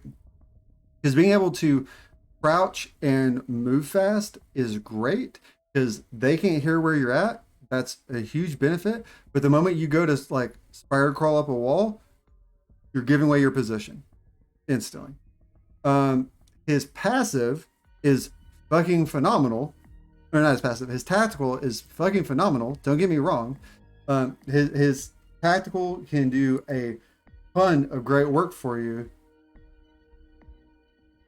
But it's essentially making it where neither of you have to. It does 10 damage to you, but it takes away his gun, and he can't put it away once he pulls it out. So once you pull it out, you're stuck until you throw it. Wait, his tactical? Yeah. You can. No, you can still shoot and throw. Oh, grenades while you're- right. You can still shoot. You can still shoot with this tactical. You can't put it away though. Because fuse you can put away. I think you can if you punch. Hold on, let me test this real quick. Okay. Yeah. I'm pretty sure you can put away his. Cancel it out if you punch. Okay. See, I didn't know that because I've never tried punching with it out. So okay, I take that. Huh? I haven't either until like literally just a few seconds ago. Yeah. Because I've whipped it out on accident multiple times, and then I was just running around with half my screen covered up with my fucking hand, with my gun, like because I forgot. Yeah, your gun is there. It's just you can't really get a good beat on anyone because your hand's taking up half the screen. So I think honestly, close range C. Now, that being said, where his real strength lies, believe it or not, Revenant's strength is being in a team. Because having the whole team use the death totem is where the strength comes from. Because then you can rush as a team with impunity. Right? And that's 3 guns that don't care if they die. That's fucking scary. But one guy running at you that as soon as you put 2 bullets in, he just poofs into smoke. Not that scary. So I'm giving him a C. For close range. Now, he will do a lot better in mid and long range for me, but I just cannot give him anything better than a C for close combat. If I may try to give you a point that I think you haven't made a connection between the ult and the passive. Because if you're on a one-on-one, right, I will kind of agree that just rushing because you don't care if you die because of death totem and you just die repeatedly like some bad remake of fucking shooter Dark Souls is not going to be very productive. But if you pop it and the enemy doesn't know where because it's undercover, you can use the passive to repeatedly get a drop. Because, as you said, the crouch doesn't make any sound, and he crouch walks as fast as he normally runs. Right. So, there is a tactical application to Death Totem where if you use it to force the enemy out by offering yourself as a sacrifice by rushing, and then you know where the enemy is, you crouch walk to a position where you have a drop. So the problem there is that you're going to have to heal from the damage because whenever your totem gets like your shadow warrior gets destroyed, you take damage from that, right? So while you're healing, they're going to hear where you're crawling around to while you're healing. Because this is close combat, right? They're going to be Yeah. able to pick up on your audio cues. Even if they can hear you walking, they're going to hear you healing yourself. Unless you're going to just go into real combat with half your health, you know? I see where you're coming from. Does it destroy your shield? Yes. No. Okay. I Oh, no, didn't no, know no, that. no, no. The shield doesn't get destroyed. Half your health is gone Okay. when you come back to your body. So let's assume full purple Evo, which is 100 HP. Sure. Then you're running it around at half HP, That's which 50. is so, and then 50. So you're still 150, which is the equivalent of having a blue, Right. no, a white Evo. So it's still something. It's yes, it's not quite a damage sponge like having like a full purple and full health or a full red even, and health, but it's more than enough to get the drop on, and yet that just maybe 3 shots if you're running any automatic fire, or 1 power shot if you're running any of the high powered guns because you have the drop. Okay. So So I will tentatively bump mine up to a B, but it's a low B. So I'm gonna drag him below probably Ash, depending on what. So Echo's back now. So whatever they say will probably depend where this one falls. agreed. I see even Okay, honestly. that's where I put him. With Thunder, and to some extent, right? Like you can rush and find out where they are, and then relocate. But it's not gonna. I feel like they're gonna push you instead. Yep. Any smart player is gonna be like, okay, I just killed 'Cause- them. Correct me if I I'm know. wrong, right? So Echo, whenever they destroy the shadow, like a smoke trail goes back to where the death totem is, right? Yeah, that's true. Even just at this range, you probably know or Yeah. know what angle they pushed you. Yeah, because actually, when they put the death totem up, it makes a big sound. Okay. So that was an information that I did not have. Yeah, I'm going back down to Which C. what was my rating originally? You put A. You probably put Apex. Okay, drop mine to B. And honestly, in my opinion, like his tack can be useful, but I feel like at this range, it's more or less just like Yeah, he's much better at mid. I feel like it's just a bad fuse tack. It really is. And It's like, oh, use not this only 10 damage grenade. not only does it not only does the ultimate make a giant sound, it also shows a giant cloud that you can see from across the map. Yeah. So, Crowley, you still sticking with Apex, bud? Yep. All right. Contrarian as always. So that's gonna put him as a mid B. So he'll go slightly above Ash. Robo sexual. And that's your takeaway. So who's up for going first right now? I don't know. I think I went first for revenue. You did. So Willow, Willow wants to be set up. So Bunder, Seer. Dear, I don't play as him. I don't know how his passive works. So his passive is whenever you're aiming down sight, there's essentially these like yellow spikes on the sides of your ADS. 4 is where enemies are. And so Okay. you can like aim towards where the spikes are leading, and then you'll have like a orange circle when you're pointed towards the direction of enemies, and then you can use the tactical to send out that micro drone wave. Okay, but what's the old then? That is I'm the ult. playing it now. No, Huh? the ult's the big dome. Oh, ult. The ult is the big dome, and It's not that a dome sphere. dual sphere. Yeah, So what is the tag then? the tactical is the wave. Is the like beam of micro drones.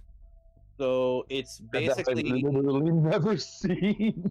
okay. It's the one that hits I- slowly and lights you up. So Yeah. its tactical is kind of like Bloodhounds, where it shows where the person is, but Thunder. instead of a like arc out, like a big wave, it's a tunnel. It's a tunnel with a much longer reach, but also a much thinner like it's not So as wide. again, I will say, I And- have literally never seen a Seer tactical. Yeah, he's not very popular, but Seer's Um, tactical makes it so that you can also see their health bars. Yeah. Could you watch the stream real quick? That you'll know it when you see it. I think. You mean on Discord? Yeah. Just a second, buddy. My hands are tied at the moment. Oh, okay. Oh, and also it oh yeah, he's streaming it. His tactical not So- only shows health bars, but it interrupts healing and abilities. Yeah. I think I used it before you tapped in. So if we just give it 15, 14. Okay. Let me hop on quick so I can see what it is. But then again, I Very distinctive in appearance, so you'll probably. Just let me know when. okay. But you just paused it. Okay. All right. Good. I'm looking right now. That, and then it also gives health bars, but I don't think it does it for these. That was so fast. It barely lasted a second. Yeah, Oh. it has its uses. Okay. So based on that, I'm gonna be, I will say, pretty cynical / brutal about this. The only saving grace to me that Seer has is his ult, because it's annoying and it has so much range. His stack and his passive to me feel extremely bleh. So I'm gonna put Seer at B. Okay. I will say also in this close range, right?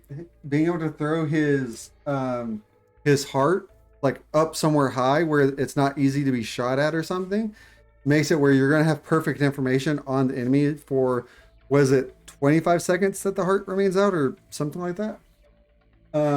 So you will have perfect information for that, and in close combat, 25 seconds 30. is 30. Okay, so that's the length of the fight. The fight will be over because you're Well- gonna know exactly where they're at, and you're gonna be able to get the drop on. But that's only his. And That's that's the thing. To me, the only reason he's got B is his ult, because if not, it would be D. okay. That's fair. All right. Echo. Yeah, I think it's hard to land his tack. It is. If you're moving from mid to close, you can get it off. But I'd say like S. Honestly, Okay. you can't undersell the value of his ult, and the passive, well, not great in close quarters, can still be a help in like I mean, his passive in close quarters is fucking phenomenal. Honestly. yeah, in like denser areas though, because Yeah. it's not going to do much if it's just a wide open field and you're like, ah, yes, That's fair. the floor is floor. Like, I can't say that I find Seer to be better than Crypto in this case. Like, aside from the ult. Um, Actually, that's a good point. Where is crypto? Crypto is at C because of the detrimental aspects of close combat. Now, the thing is, I think that Crypto is going to rank higher than Seer in the mid range and long range. I agree with that. So I think that Seer. So I guess Nicole needs to go before me.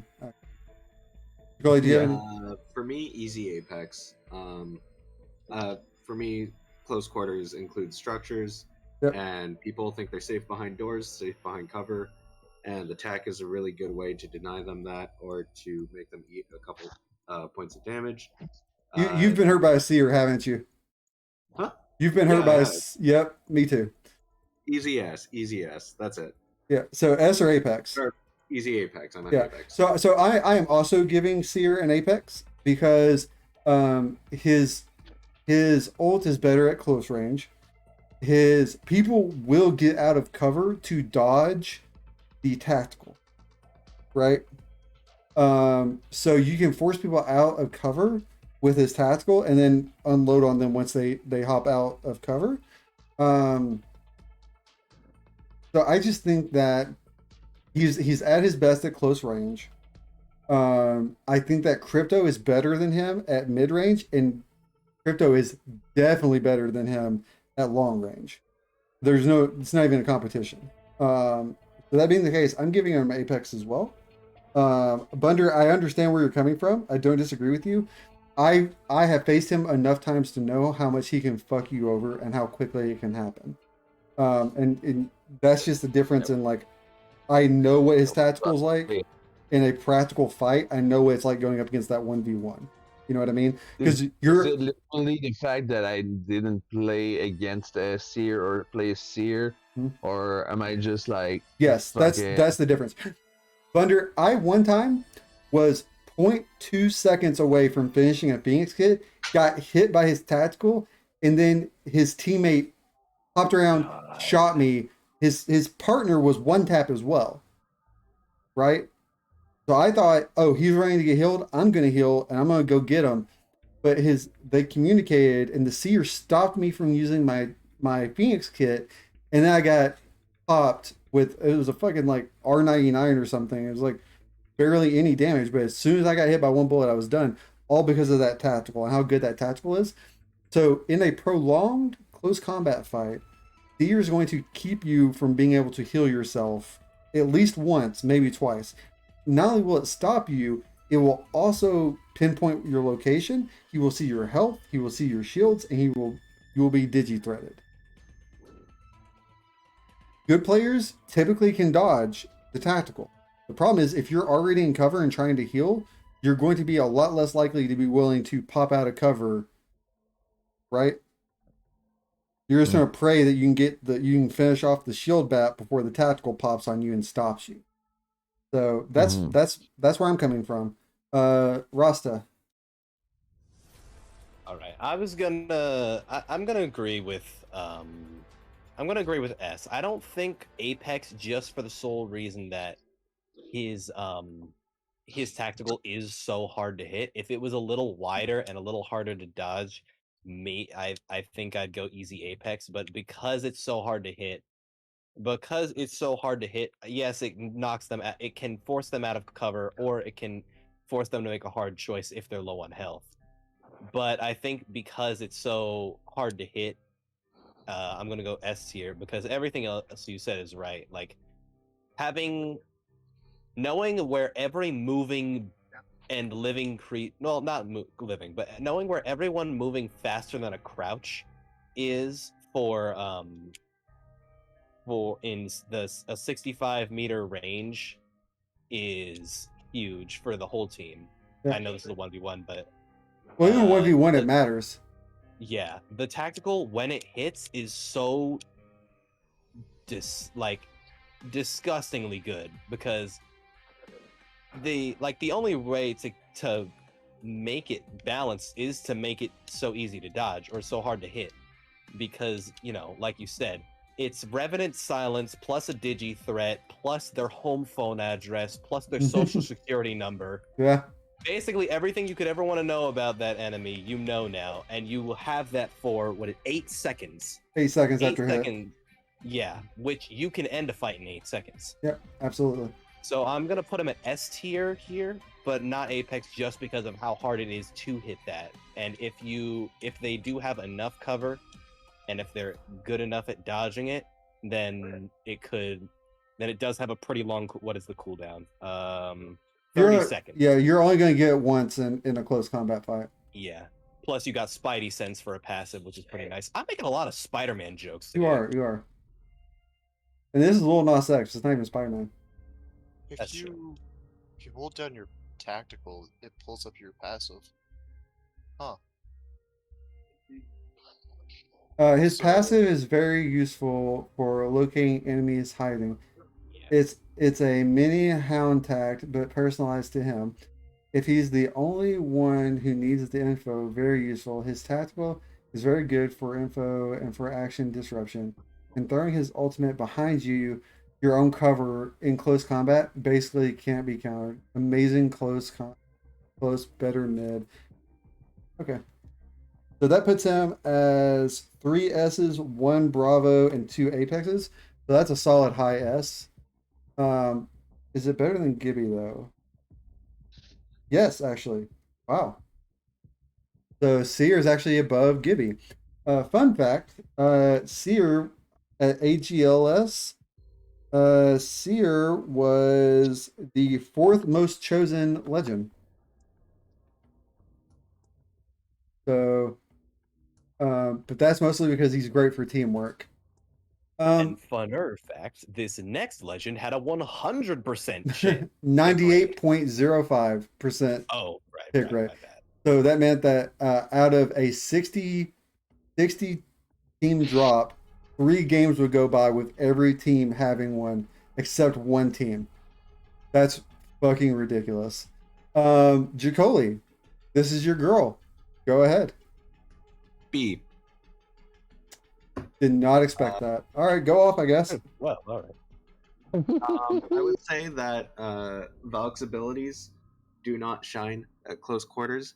I will say Sure. that Valk players shine at close quarters. Valk is really good for softening up targets, disrupting defense, and closing distance. Sure. But her abilities are not very usable at close range. Try landing rocket pods on someone closer than 10 meters. It's not really going to work. Unless you're really lucky. The downtime involved with the rocket pods is ridiculous. Your ult is not even in play. The only thing that really works for her is being able to get out of AoEs using the jetpack. So I will say that Valk players are scary at close quarters because that's where they're used to fighting, because they like to soften up from range and then close, so they'll often carry something like an alternator or RE45. RE45 or some other close-in weapon. But just going on the base stats, base abilities, C, and based on the players, B. Okay, I can't argue with that. So I see where the issue here is the fact that Valk is a team fighter, right? And even more so, like the fact that she can't go from mid to close or close to mid as needed, which is part of her kit, is being able to do that. Since she's stuck at close combat or stuck at mid combat, it's going to hinder her usefulness in a lot of ways. That being said, I'm going to actually give her an A because I think that her rocket pods at close combat, stunning and buzzing the opponent, can make all the difference in the world. And her ability to take high ground very quickly and effectively, even if she does have to stick her weapons away when doing it. Oh, Oh, hello, Raiders. My name is Augustus Martis. I am a Roman demigod, son of Mars. I hunt monsters for a living. When I have some free time, I like to play some video games and DM for my friends. Right now, we are rating Apex Legends for their capabilities in one-on-one fights. So, for that reason, I'm going to give her an A. yeah, rating, not rating. Oh, misspoke. Whatever. Rasta, It's our welcome. Think also welcome Raiders, but I think I'm gonna agree with Jacoli on this one. You can go with Bravo. I think I'm going Bravo. Because yes, her ability to she's basically the repositioning legend for team and for her. Well, not as much for herself. Well, she's still she's her whole kit revolves around repositioning, and yeah, she's more useful at mid-range, I'd say, just because her ult isn't really like you see it all the time. The newer Valk players, they get her for the first time, they get scared in a fight. They try to Duck fight, yeah. in the middle of the fight. Oh yeah, They're just like, absolutely. I'm Every gonna time. just stop right here and we're just gonna walk away. Yeah. But that never works because you're literally just a sitting target for them. I also think that yes, she's fast and hard to hit in the air, but she's also not that fast. So unless the person is good with Valk's jetpack, being close range with it can be more of a Oh yeah, hindrance. because you stick So your I guns think- away every time you use it. Yes. Wait, what? Whenever you use her jetpack, you stick your guns away, and Yeah, then you do the whole and- like peace sign before you pull them back out again. Yeah, the cooldown on getting to hold your guns again, plus the fact that if you're just kind of sitting in the air, you are a floating target, and floating targets aren't that hard to hit. So yeah, I'd say solid B tier because she's got a lot of potential that she can have, but some of her kit just doesn't mesh well with close And range. also in this situation where, again, I'll say it again, not being able to cycle in and out of close combat and mid combat is going to make a huge problem for Valk. Now, being able to gain high ground, I think, is super useful for her. But it's duck season anytime you use it. So. Yeah. So Willow is BRB'd. So Echo, or no, sorry, Bunder first, then Echo. Bunder. I am well. No, he's not gonna be day. By the way, Oh, what's up? he said he was gonna write all of his answers by one and send it to your DMs. So Yeah, that's you fine. could- Oh, he said. Oh, he already did. Oh, my bad. My bad. I misunderstood. Okay, so Willow says passive is too clumsy in close combat. You'll get shot down. Tactical has a very large AOE that will probably hit yourself if you want a guaranteed hit on the enemy. Ult's useful. Usefulness is very conditional. Only good if she has cover while charging and if there is significantly high ground above her. But that might count as mid range. So I'd agree with you there. So the thing is, Valk's. So the same thing with Pathfinder. Pathfinder and Valk's ults are only going to count for anything in long range because we talked about the fact that in this scenario, long range is when it's going to turn into a war of attrition. Then we're going to assume that the ring is going to close on you and you're going to have to make it to the next ring. At which point, Valk and Pathfinder's ults are actually going to matter, right? But I see what you're saying. All right, so now then, Bunder. I am echoing what Jiggly said, and I'm gonna put my girl at B. I know it sucks. It feels bad. Like I didn't like giving Fuse a C, but you know we have to do what we gotta do, right? That's it. I think I should go back and give him a B, honestly, for myself at least. Like it won't change his rating, but like I feel like he does deserve a B actually. For me. Two things I forgot to mention. Like I think I forget who said it, but someone did mention that if you're close enough, the rocket pods will hit you just because of how their launch pattern. They'll hit a wall in front of you and they can stun you. Yep. And on top of that, the minimum distance you can hit is 12 meters. I just checked it. Like, But and that's 25. So we're doing a 25 meter or 25 meter dome essentially, or I guess cylinder, because we've talked a lot about like gaining high ground in very tight quarters and stuff.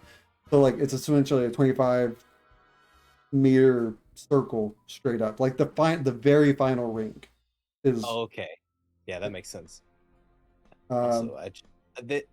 Also, something that just annoys me about Valk, and I don't know if this annoys you guys, her tacticals is the only one you really can't cancel unless you fuck yourself over. Can you punch out of it? You can't punch out of it. The only way to cancel her tactical, I'll try right now, but the only way I've seen to cancel her tactical is to use your jetpack. Yep. So if you're trying to sneak up on someone with it, like, let me hold this real quick. If you're trying to, nope, you can't punch out of it. The only way to do that, if you're trying to sneak up on someone with the rocket pods, you got to give yourself away if you decide, okay, never mind, I'm not going to use the rocket pods. And every time the jetpack toggles mode, it will deactivate your rocket pods. So if you're coming in at a high approach, and then you're wanting to hit them on the way down, no luck. It just goes away. It's really, Um, I feel like there should be some way to cancel out of that. Yeah, probably. So Echo, you're the last one.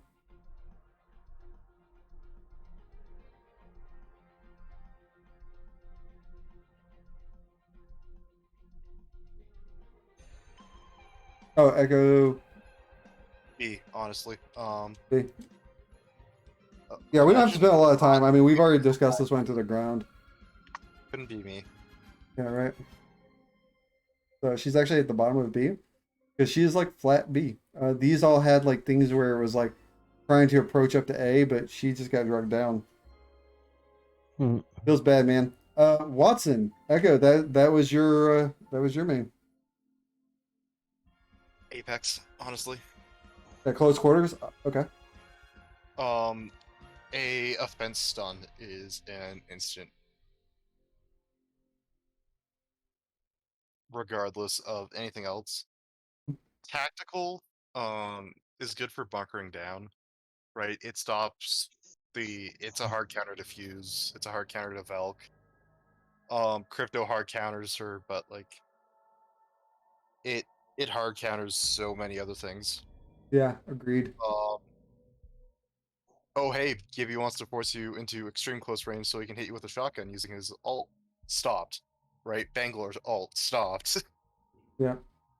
It's incredibly useful. And like I said, right, like you walk through that fence and it's just I instantly win. Yeah. It's game over. So especially if you have somebody who's very good with aggressive fence placement, it's easily Apex. Okay. She is also still very good at mid range though, as well. And she has the second smallest hitbox. Yeah, but I don't really think that that's like necessarily the biggest pro at this sort of range. Yeah. All right, Jacola. I'm basically going to agree. Watson's abilities can be useful at long range. At mid range, I'd say they're garbage, unless you're expecting to be pushed. Which you can't in this situation. Your second mid range. So, yeah, I think Apex. Argue her attack, her ult is very good at mid.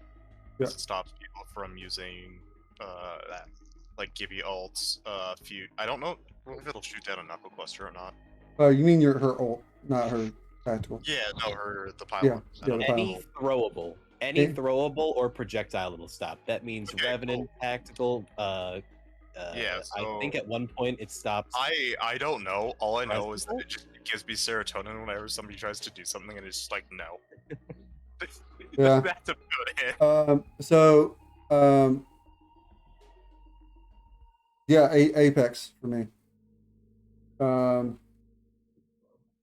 That's all.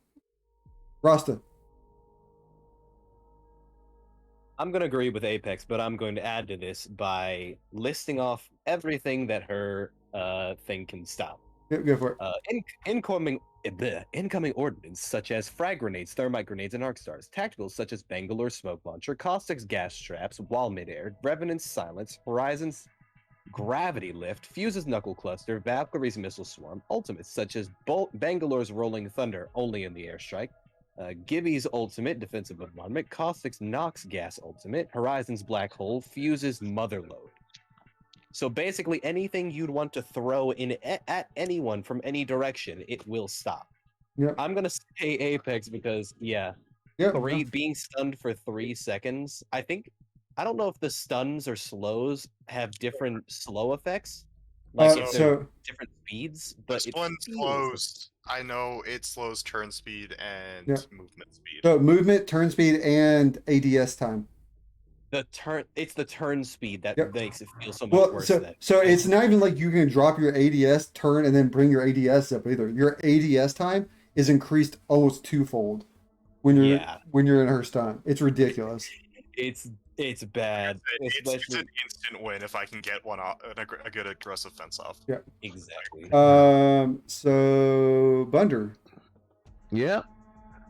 So Watson, I don't have that much of an opinion about her, but I will say the defenses are very effective. I will say A. Okay. Yeah. Well, I'm kind of glad you did that, honestly, because like we had her at Apex and everything, and we were about to have to. Oh, sorry, I'll read Watson's for Willow real quick. Looking up areas with fence, locking up areas with fence, complete thermal control and shield charge ult. Very good at close range, but still not as good as Horizon Caustic Apex. So with that, and thankfully, Thunder didn't give her Apex too, because I was really afraid.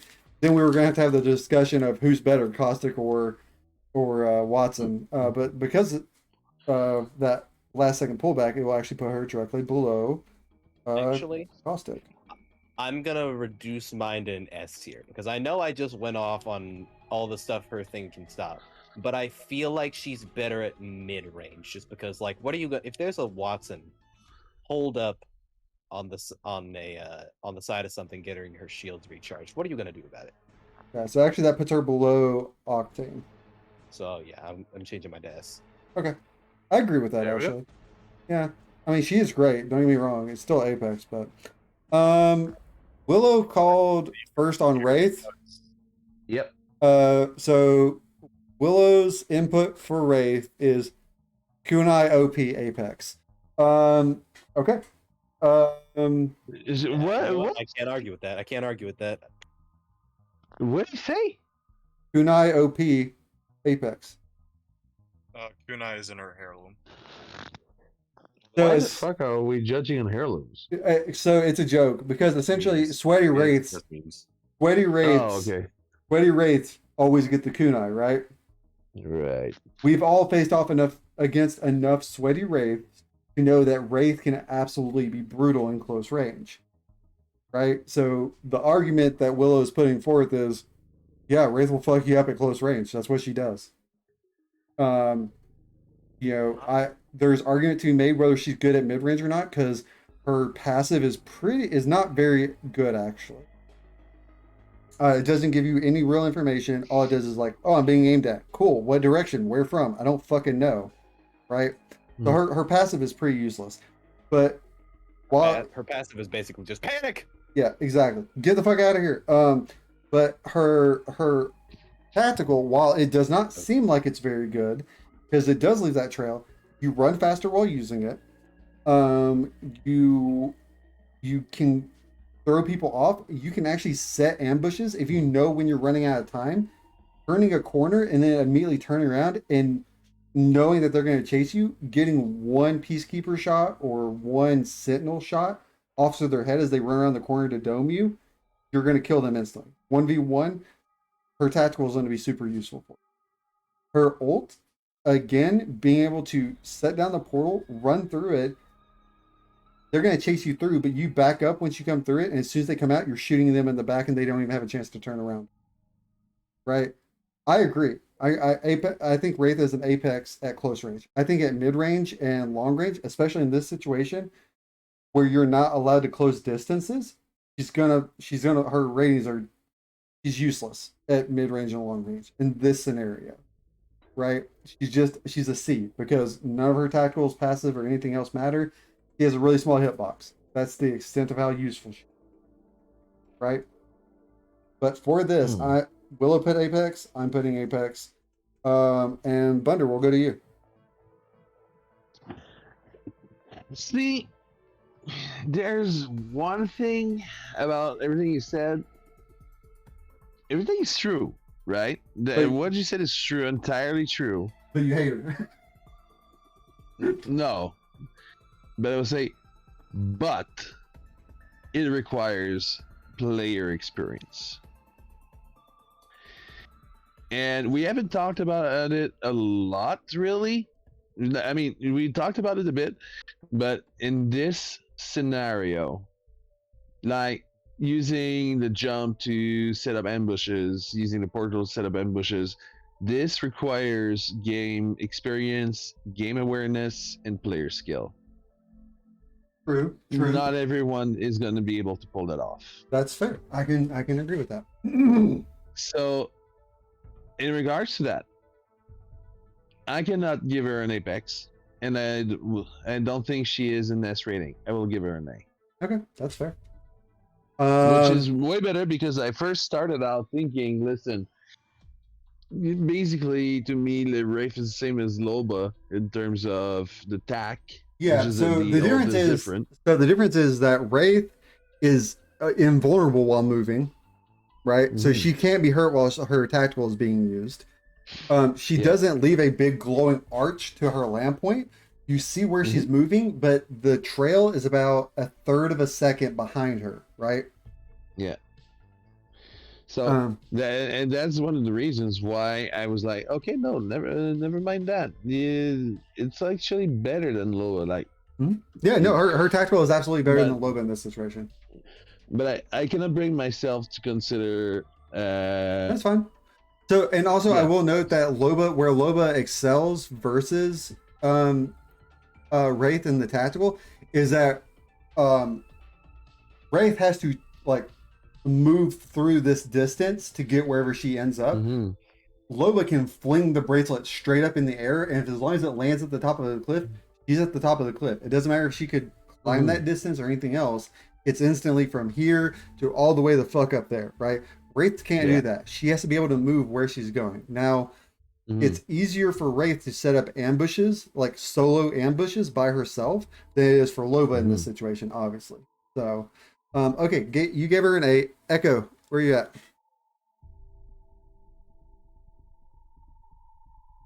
I honestly haven't seen any of the level of forethought that you have talked about going into raids. There's a reason that people call them sway Wraith mains. They are I good see. with them. Hyper aggressive players only use their tactical for a fallback that ultimately is kind of half baked at best. Yeah, but so think about it this way, right? You've seen a ton of people. Those are the people that have watched people play Wraith on Twitch and think, "Oh, I can do that." But those aren't the ones that are you drop into a trios lobby, right? Like a trios pub, and you see the champion is a solo Wraith with like 9 million damage, Apex damage, and like over 5,000 Apex kills, and you're just like, oh fuck. That is a sweaty Wraith player, right? Now, Yeah, the thing I am going to argue is the fact that we haven't actually talked about yes, like the skill top tier, any right? of the rest of these. Right, and I agree with that. When Wraith sucks a lot harder than True, everybody and else. I'm not disagreeing with that. But I'm saying at close range, she is in her element. I'm saying like B, honestly. Okay, B it is. Jacoli. Yeah, Echo just stole my thunder. I'm gonna say B. Okay.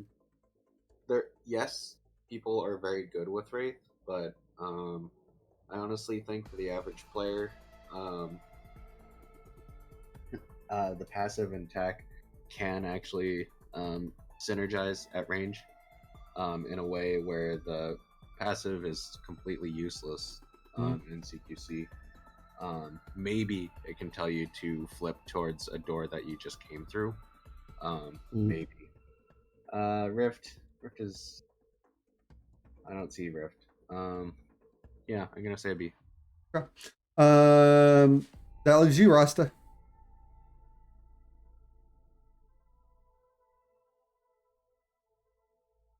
All right. So I think I agree with August that Wraith is in her element in close range, and I also agree with Bunder that it's almost complete. It's almost solely based off player experience.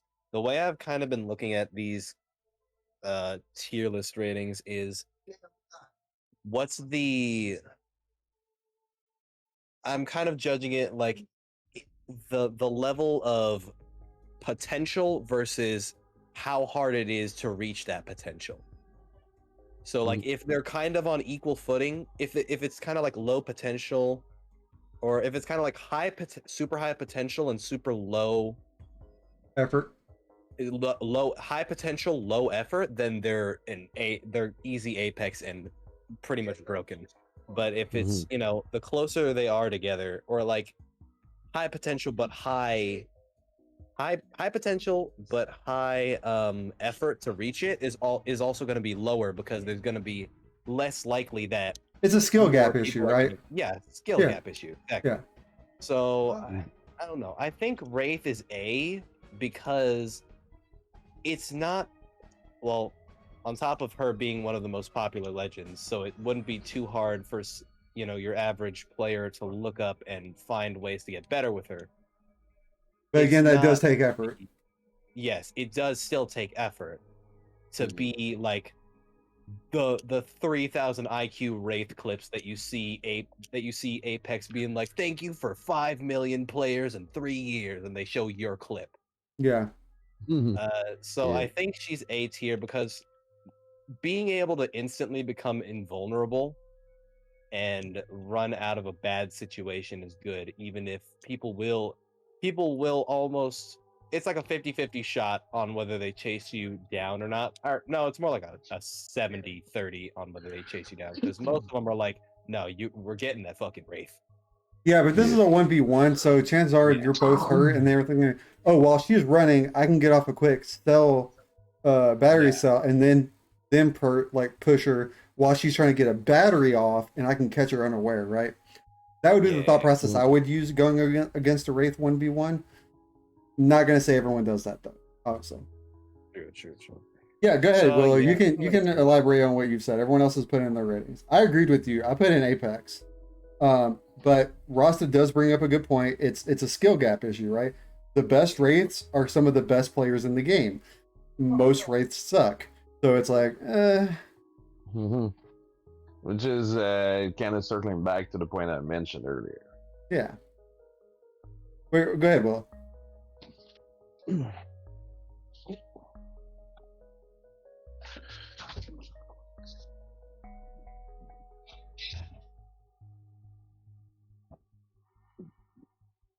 If we're talking about in close combat, like if I turn a corner and there's someone staring at me, the person I hate seeing the very most is Octane, honestly.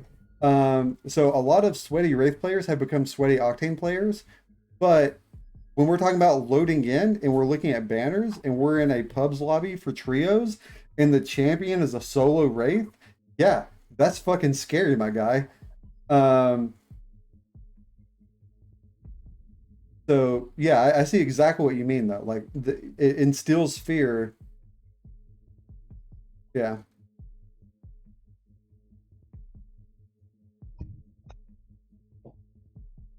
Yeah.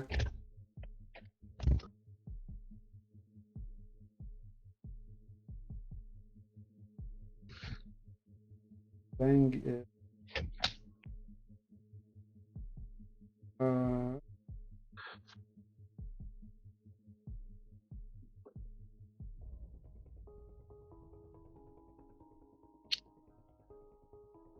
Low Pathfinder.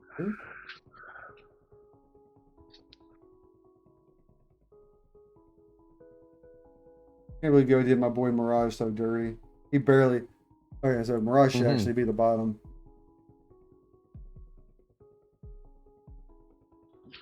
Yeah. All right.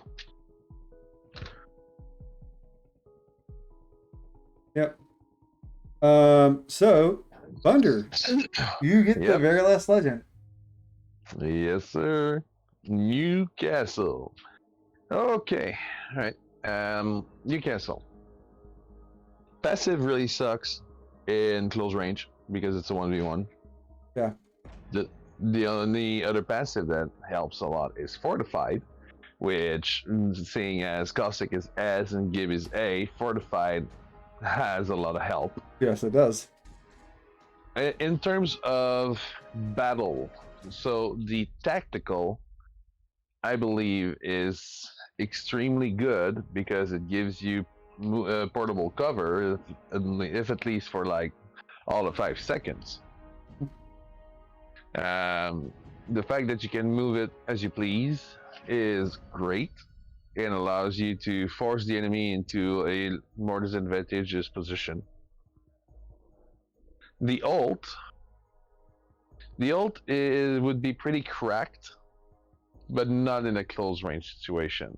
Yeah. Considering it, yes, you leap and you slam down. I don't know how much damage it does to enemies or if it stuns them. It does stun them. But okay, so if you manage to land it to a point where it stuns the enemy.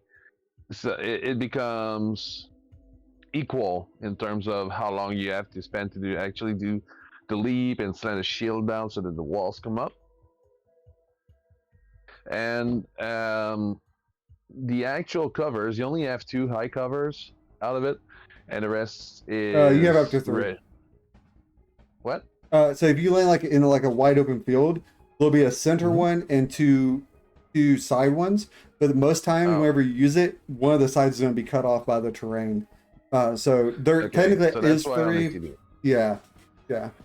Okay, so but the point still is kind of valid because you have 3 high covers which act like actual walls, but the rest is sandbag level almost. So you have to duck and then you have to get up to start shooting. So the cover is kind of moot on that part. If you can manage well the higher parts of the ult wall, it gives you a definite advantage. But I'm not sure if in a close range it is better. So the good thing is the front is electrified, right? So in close quarters, if you put it in the right spot, they're going to have to shock themselves to get to you. True that. So that's the benefit there. I'm gonna say, in a close quarter situation, I'm gonna put my boy Newcastle at S because I reserve mid range for his Apex. So let me argue for you, with you for just a little bit. So I would argue that he is better Apex for close and S for mid range because of his peak abilities with his tactical, being able to use a Peacekeeper at close combat with peak ability, being able to stun in close quarters combat, because once you go to mid, remember you can't cover that gap, so you're not going to be stunning them with your gate anymore, right? You only get that stun in close quarters combat. So it's your choice if you want to put him S here, Apex, and mid, whichever one you want to do. But I think this is his Apex and mid is his S. I will say the reason why I'm going the other way. That S in close range and Apex in mid.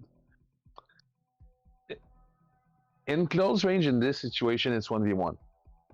It's always going to be 1v1 in this situation. Oh, I didn't. I yeah, thought, no, mid range and long range are also going to be 1v1 fights. Oh. Fuck that! It's gonna be Apex then. Yeah, that's. I was like, I'm pretty sure I know what you're going for here. So Apex for Bunder. All right, Echo.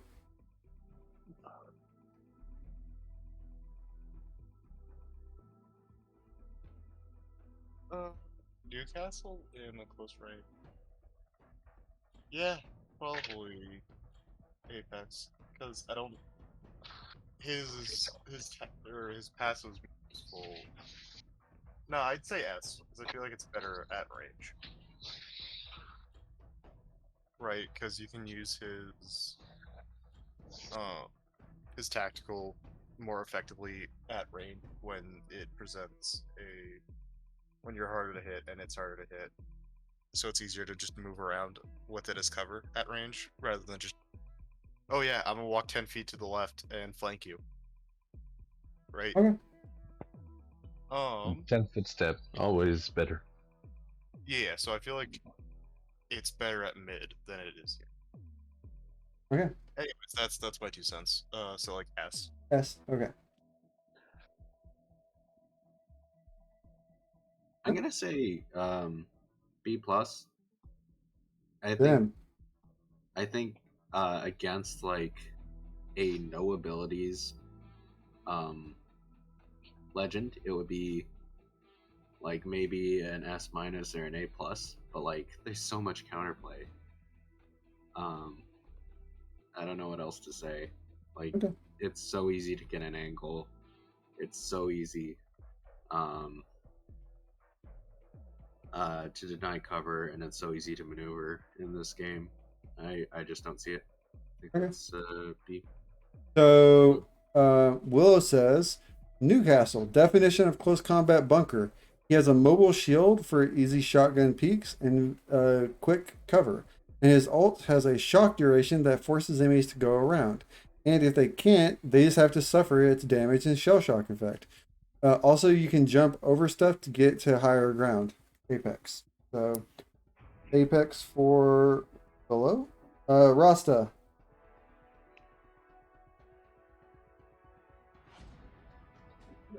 All right. Listening to Echo and Bunder, I was stuck between S and Apex, but I think I'm gonna go S tier with I think I'm gonna go S tier with Newcastle because he is basically the close quarters, the one of the most close quarters defensive legends they've ever made. But at the same time, there is a lot of counterplay because it is all directional.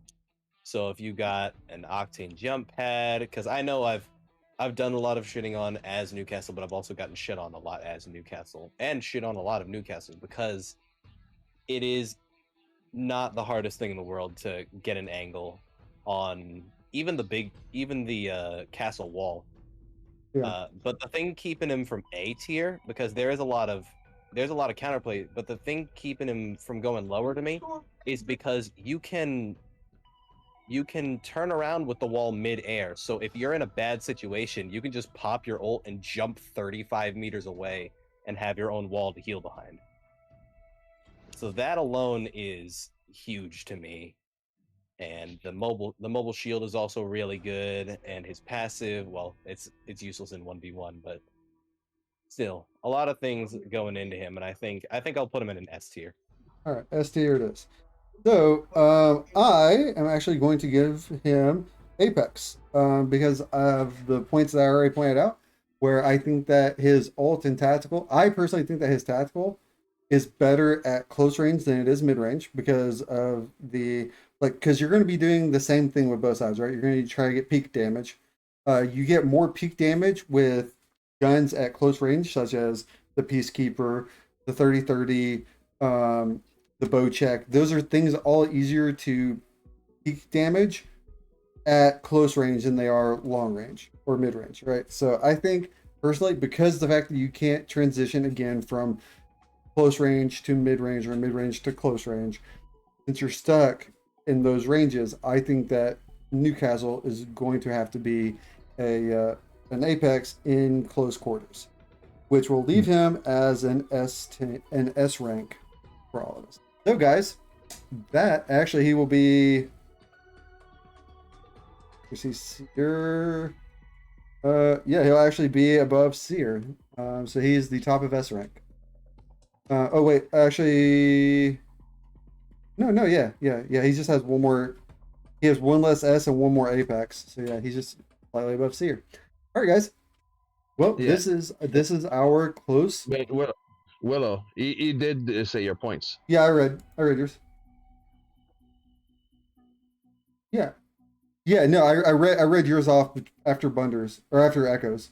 But I'll read yours. Mhm. Let's see if there's anything. No, yeah, that's exactly what I read. Yep, I read it. It took a lot longer. We apparently all had a lot more to say than I thought we did. So this actually took an hour longer than I anticipated. Because I thought we were able to get through 4 of them in 3 hours, but we didn't get. It took us 4 hours to get through one. Opinions. So I'll post this on YouTube as well. Nice. So 1-on-1 Apex Legend. Close. Don't forget to write close range. Close comp. And save. And then I'm going to also download the image and put it into our Discord. But holy shit, guys, I am tired of staring at a screen. I have an hour left until I'm supposed to end the stream. So like, but I didn't sleep yesterday, as I think. I am running on fumes right now. Yeah, you Understandable. should probably get some sleep. Yeah, that's what. Yeah, that's what I'll do. Willow says, "You better make a bunch of comedic edits." There Alright. Well, that was a fun exercise. right? It was great debating with y'all. I really enjoyed. So- I really enjoyed actually having. God, come on, mouse. How's that only my? I really enjoyed like being able to debate about the issues and have everyone kind of think about why they placed people where they placed them. I mean, I feel bad for Lifeline, right? Because she is just one-on-one fights is not anything that she's going to excel at, right? She was doomed from the start, unfortunately. Being the designated healer doesn't do well for your combat ability. Yeah, same thing with Loba. I mean, if you notice, the two people that have pluses in their, Yeah. traits. Wait, I'll put this in The smart Apex. Apex. Art? No, It's- just It's kind of funny when you think about it, right? Like, mobility and assault heroes are all over the place, Hmm. as is recon, but defense are all at the top. support- Huh? The defense is all at the top. Defense at the top and support at the bottom. Yeah. I mean, and the thing Gee. is, the one hero that's a defensive hero that doesn't have damage reduction or passive regeneration, Rampart. Mhm. The one that's not an S tier or above, Rampart. Yeah. So it's like if you have passive regen or fortified, you're S. That's all there is to it. Yeah. So Yeah. Even I mean- talk about Watson's passive regen though. We talked about her. yeah, but I mean, it was part of my decision.